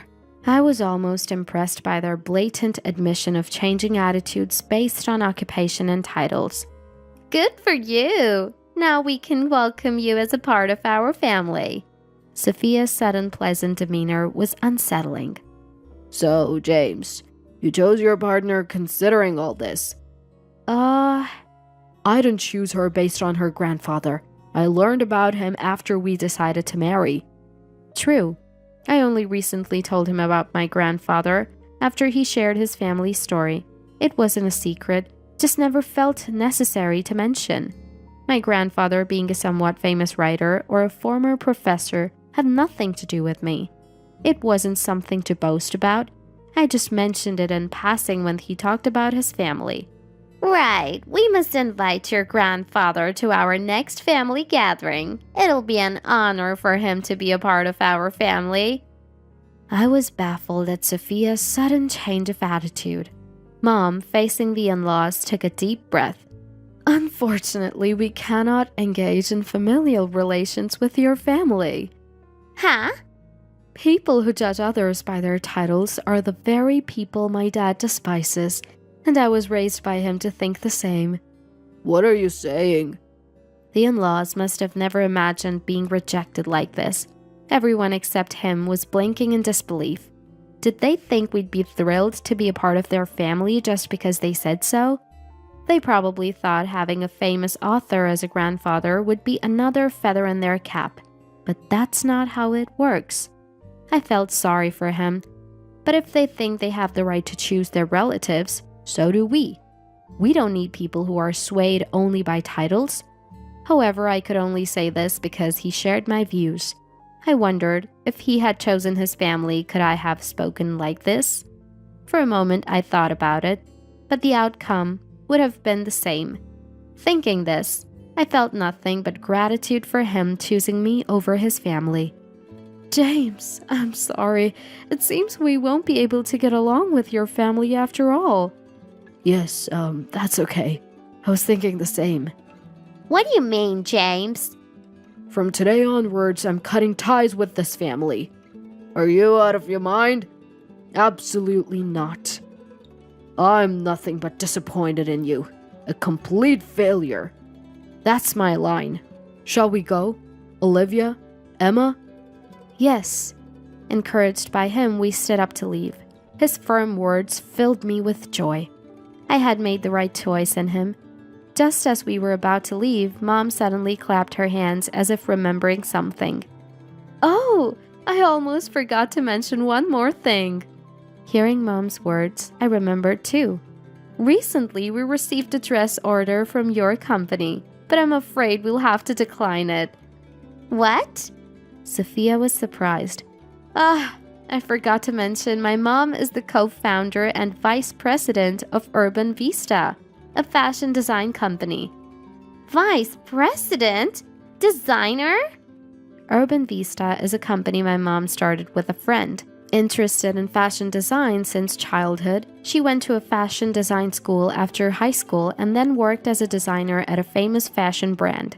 She quit to get married, but she started the company when I started elementary school with a former colleague and friend. Her friend handled the management, while Mom worked as a designer. The company, now 20 years old, is one of the top fashion brands in the country, with designs highly regarded internationally. James said if we had told this from the start, the in-laws probably wouldn't have opposed the marriage. But he wanted to introduce me without revealing this, wanting a family that would accept and approve of me as a person. If they were that kind of family, we wanted to continue relations, but if not, he was prepared to cut ties.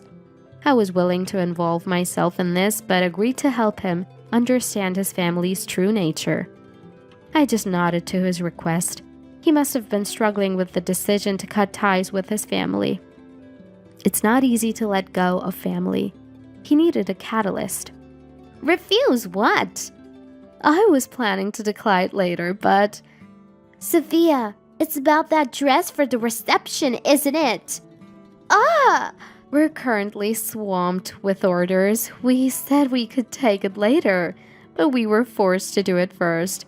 Don't you know who we are? Prioritize us over anyone else, I was told. Of course. Our order alone should be a high honor for you. You should be grateful. We have important clients waiting for our designs. We can't accept such forceful orders. Our company isn't desperate enough to be grateful for such things. You think you can get away with saying that? Do you understand your position? Get away with it? What do you mean? But now I understand. Even bureaucrats don't understand human decency or common sense. Quite disappointing. What did you say? Sophia's eyes were blazing. Apparently, there's a reception party for foreign dignitaries, and the in-laws were invited. They had ordered dresses from my mom's company for the event. It seems Sophia had been bragging about ordering a specially made dress from Urban Vista, and now was furious at the prospect of being embarrassed by not having it. It was her decision to boast about it. Our refusal of the order was unrelated to her actions. Mom remained resolute, unaffected by the tantrum. I admire this unwavering, strong aspect of Mom. After all, she couldn't have run a company while raising a child without such strength. Ignoring the raving in-laws, we returned home. Emma, Olivia, I'm so sorry about today. I knew it would be unpleasant, yet I'm grateful you came. It's okay, I'm totally fine. Right, Mom? Yes, don't worry about it. It was good that we came in person. It's hard to convey such things over the phone, Mom said, smiling. Eventually, we had a modest wedding, surrounded by close friends and family who cared about us. Now, we live happily together with my husband and Mom. We had little to do with the in-laws, but 2 months later, news broke of Daniel's affair with a lady from a high-end club frequented by bureaucrats. The woman sold her story to a tabloid magazine, alleging she was used and discarded by a Ministry of Internal Affairs official. I thought how a regular employee wouldn't have caused such a stir, but it's tough being a bureaucrat. Naturally, Daniel and Rachel divorced, with Rachel demanding a hefty alimony.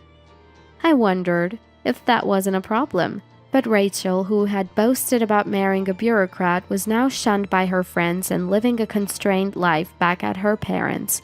Then, Rachel suddenly appeared, ranting about the in-laws. So from now on, we're going to be friends. Something unintelligible, such as...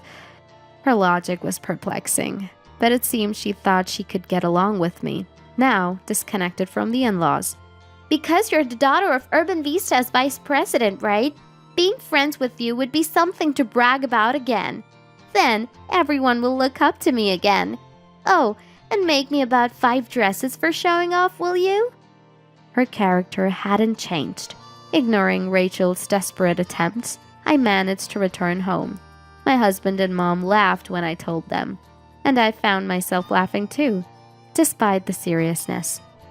Daniel had quit his job and become reclusive, seemingly weak to setbacks. He couldn't bear the demotion and cold treatment after the scandal. He was demoted after his affair was discovered, and he couldn't go to work because he couldn't stand the cold stares he was getting from those around him. Since then, "You're our only son now." Richard had apparently failed in an investment and was in debt, pleading for help. In addition, Richard has apparently failed in his investments and is in considerable debt, and he is also asking for help because he is in trouble. James firmly refused, suggesting they sell the house and live off their pension. But Sophia adamantly opposed selling the house as shameful. To be so vain at this stage of the game is nothing short of irredeemable. James declined any assistance and blocked their calls. Half a year later, they sold the house and moved to a remote village, maintaining appearances. Even if they are family, it's impossible to coexist without mutual respect. A different approach or a bit of love might have led to a different future. But this is the life they chose. Forcing one's views as justice is just imposition. I reaffirmed my desire for a supportive family relationship with my husband and mom, and perhaps a new family member in the future, always making an effort to understand each other and living with love. Can't you think before you act? Is that why people call you thoughtless and useless? Apologize to me now, and it better be a sincere apology. When my husband talks to me like this, I have no choice but to comply. If I talk back, we will end up in a big fight, and it might lead to divorce again. I learned from my last divorce that a woman must not defy her man. So in my next marriage, I thought I should be more submissive. But deep down, I knew that was wrong. I don't want to make the same mistake twice. This time, I'll find my happiness. That's what I thought. My name is Jory, and I'm a 35-year-old stay-at-home wife. After failing in my first marriage and going back to being single, I vowed not to make the same mistakes and have been living quietly. Thanks to my hard work, I met Brown and we got married. I'm often looked down upon, but it's better than my previous marriage, which was full of fights. I just live quietly, day by day. Brown is an energetic man, confident in himself, and a bit overbearing. Maybe because he's 2 years older than me. You're a housewife, so you should make sure I can relax at home since I'm the one who's earning. That's what a wife's job is. Why did you put away the remote? Leave it where I sit. You're really useless. He often complains. Or, you need to work on being more attractive, even if it means faking youth. Make an effort to look younger than your age with makeup. He criticizes my appearance constantly. These were issues in my previous marriage too. And back then I would talk back to my ex-husband, resulting in big fights. Now, my thinking has changed, and I've decided to keep smiling and nodding without talking back. That's what I endure now. Marriage is all about patience. That's what I believed at the time. If I couldn't endure it, I wouldn't find happiness. In this marriage, I've been pretending to be less intelligent than I am. During my previous marriage, my ex-husband would rely on me when he was in trouble, but would say, "Smart women just aren't that charming." I think that was one of the reasons our marriage was so unhappy. So now, I pretend to be a graduate of a less prestigious university and avoid making any insightful comments. Thanks to that, Brown has started to say, Jory really is a naive person. That's what makes her cute. And he seems happy with me. To be loved as a woman, I've learned that intelligence isn't necessary. I just need to agree with everything Brown says without question. But then, something happened that changed all my stereotypes. It was at a family gathering where my mother-in-law's harassment forced me to prepare and serve food and drinks for all the relatives by myself.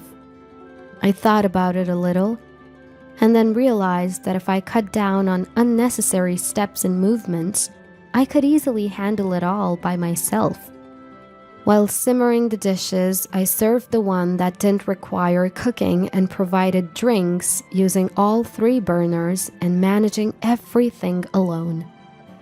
Just when I was about to finish cooking, Brown's sister, Kylie, came over with a worried look and said, Jory, Mom says she's sorry. Are you okay? I'll help you. I'm almost done, so it's okay. What? Almost done? Have you worked in the culinary industry or something? I worked really hard, and before I knew it, everything was done. I must be a genius. Pretending to be foolish isn't as easy as it seems. I've been imitating what someone who used to get yelled at for bad test scores in school said, somehow managing to cover it up. But just because someone has bad test scores doesn't mean they're not intelligent. So eventually, a mistake will be made. Pretending to be ignorant and not using my brain, telling myself that I'm stupid, only then can I become a wife that Brown approves of. But Kylie saw right through my act. Even though she's 6 years younger, she spoke to me with more maturity than Brown and comforted me with kind words. Jory, don't push yourself.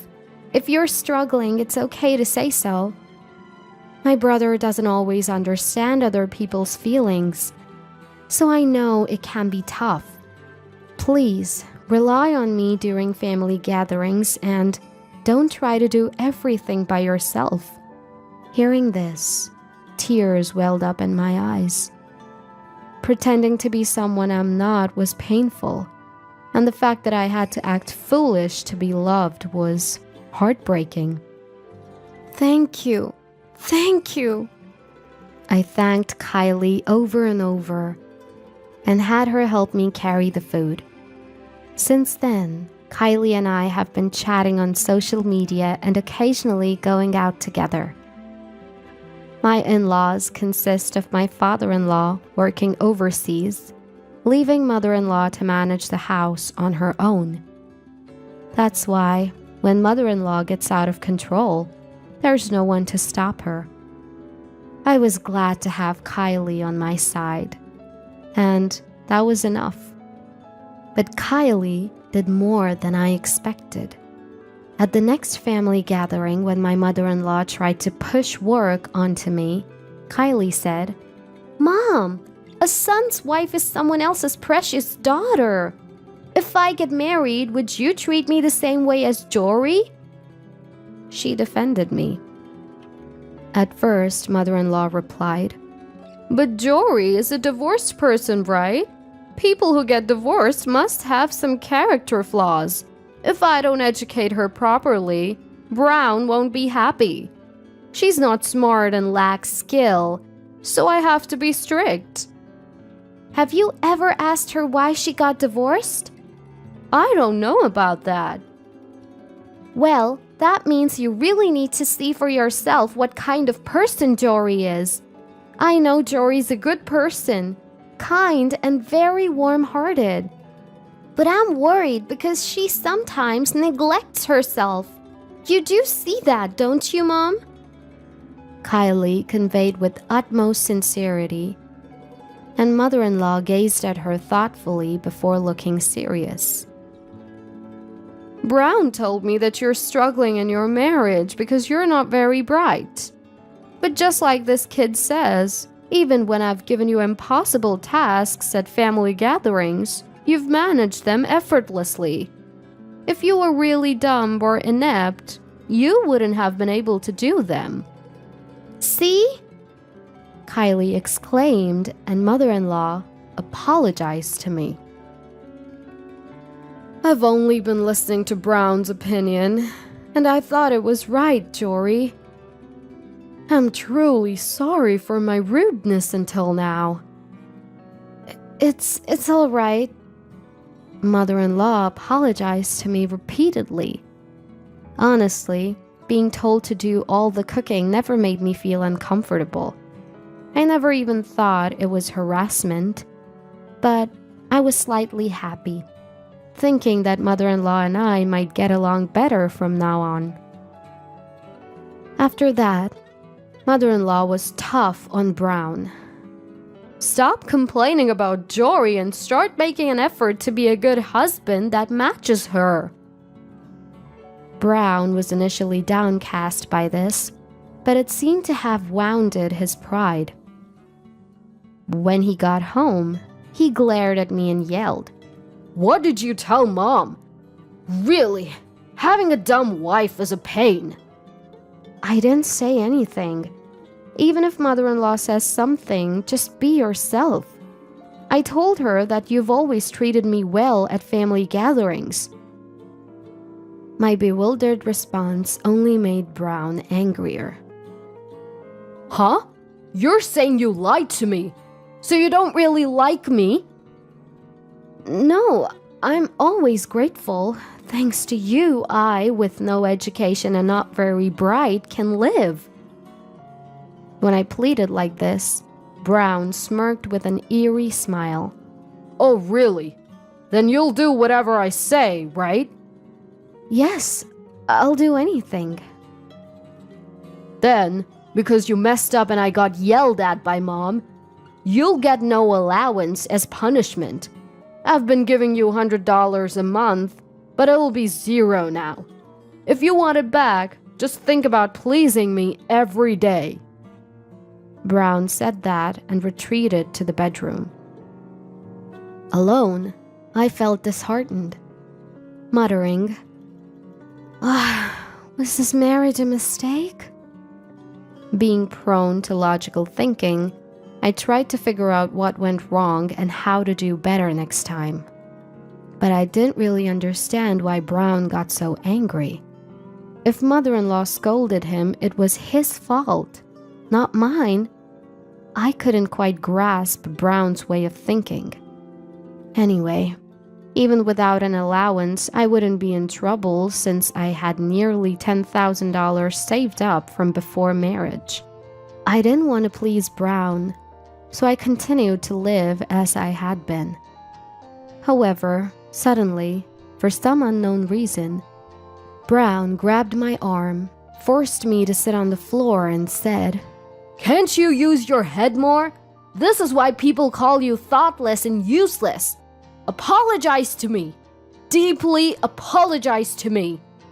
I didn't understand why Brown was so angry, and I apologized, humiliated by the situation.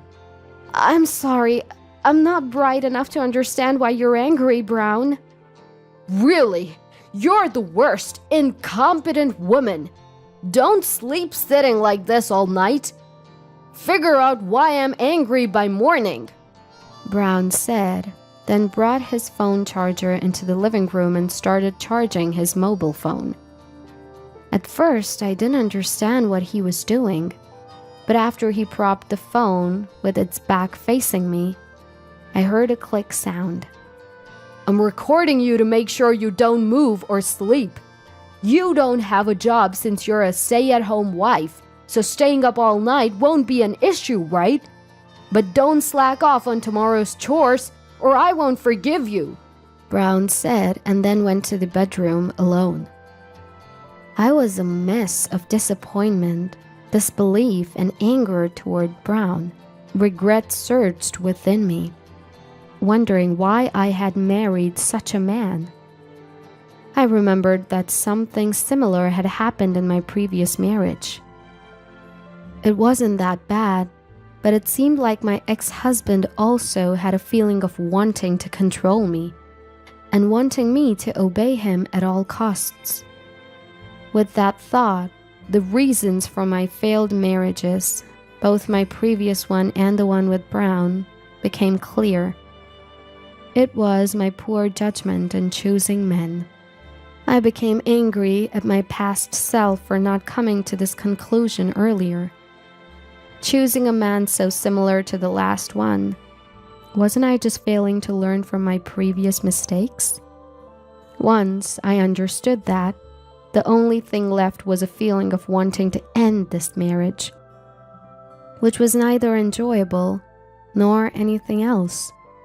All that's in me now is a resolve to absolutely divorce him. I stood up, took Brown's mobile phone, and stopped the recording. I sent that video to my own mobile phone, edited it into a 2-hour clip of me just sitting still, sent it to Brown's mobile phone, and put it back in its original place. Then, I lay down on the sofa and woke up at 6 a.m, hearing Brown rustling in the bedroom, and I went back to the floor. Brown seemed satisfied that I was sitting on the floor, but was shocked that the screen on his mobile phone had gone dark, and the video had stopped after about 2 hours. Did you do something to the video? Brown was making a fuss, but I pretended to know nothing, saying, "Huh? I didn't do anything. I don't really understand mobile phones." Then, Brown seemed a little calmer and said, "I'm sorry about yesterday. I got angry thinking you weren't trying to please me. I'm smart, so I didn't notice. But you're trying in your own not-so-smart way, right?" He apologized with a condescending attitude. I was irritated, but I endured it and forgave him with a smile. "Yeah, it's okay." Then Brown showed a relieved expression. Honestly, I don't care what Brown thinks because I'm gonna divorce him soon anyway. But I won't make it easy for him. I'll make sure Brown receives a fitting punishment, I thought to myself. Then, a month later, it was time for a family gathering, and Brown and I headed to my in-laws' house. I thought it would be a busy day as other relatives would be there, but when we entered the house, mother-in-law and Kylie were cooking, and I was told to sit down and do nothing. I hadn't talked much with the relatives before, but Brown started chatting with the man in front of him, and I joined the conversation. The man turned out to be Brown's uncle, and I had felt like I recognized him from somewhere before. Then Brown started to explain to me, "My uncle teaches at Harvard. You might not understand, Jory, but he's doing some impressive work in the field of chemistry." At this, Uncle looked at my face and opened his eyes wide. "Brown, what are you talking about?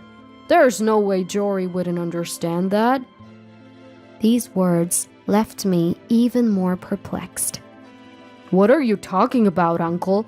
Jory graduated from a lower-tier university and can't even operate a mobile phone properly.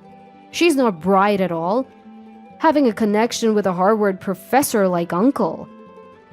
Brown was saying this, but Uncle smiled kindly at me and said, "You're really quite excellent, aren't you? Why pretend to be foolish? Brown's the one who's actually at a much lower level. Doesn't it feel bad to be looked down on by someone like that? You should just be yourself." Uncle's loud voice caught the attention of other family members, and everyone at the table, including mother-in-law and Kylie, turned to look at us. "Well, I guess you're right.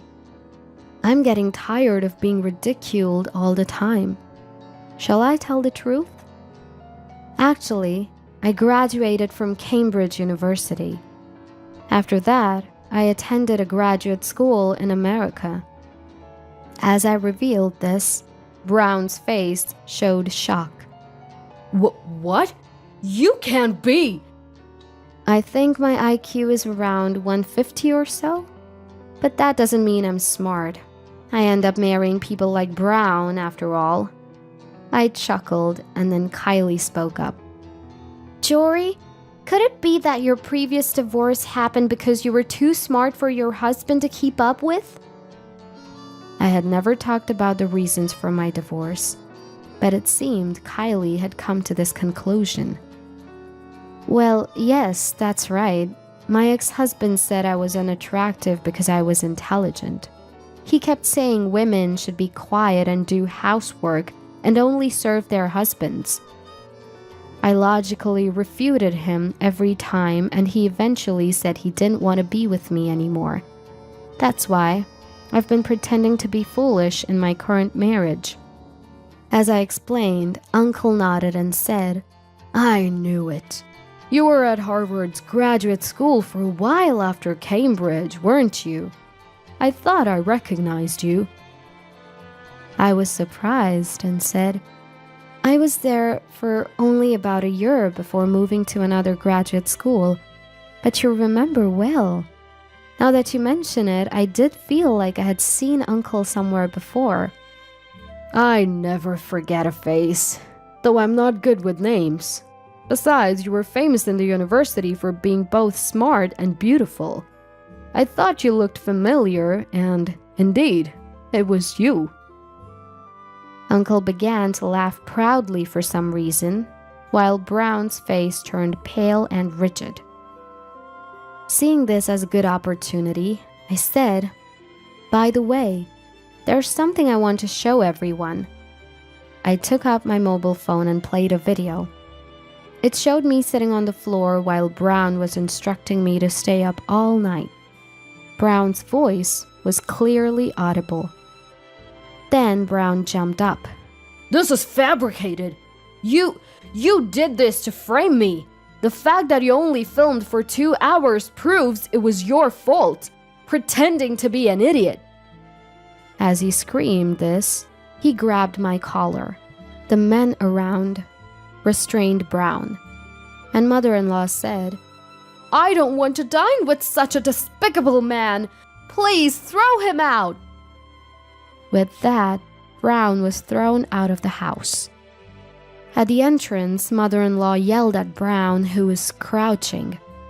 I didn't realize you were this foolish. I was foolish as well. I'll contact you later about what to do next. Go home and behave yourself. Then she slammed the door and locked it. Then mother-in-law bowed her head to me and said, I'm so sorry about Brown. I had no idea he did such a terrible thing. And yet, I once believed what Brown said.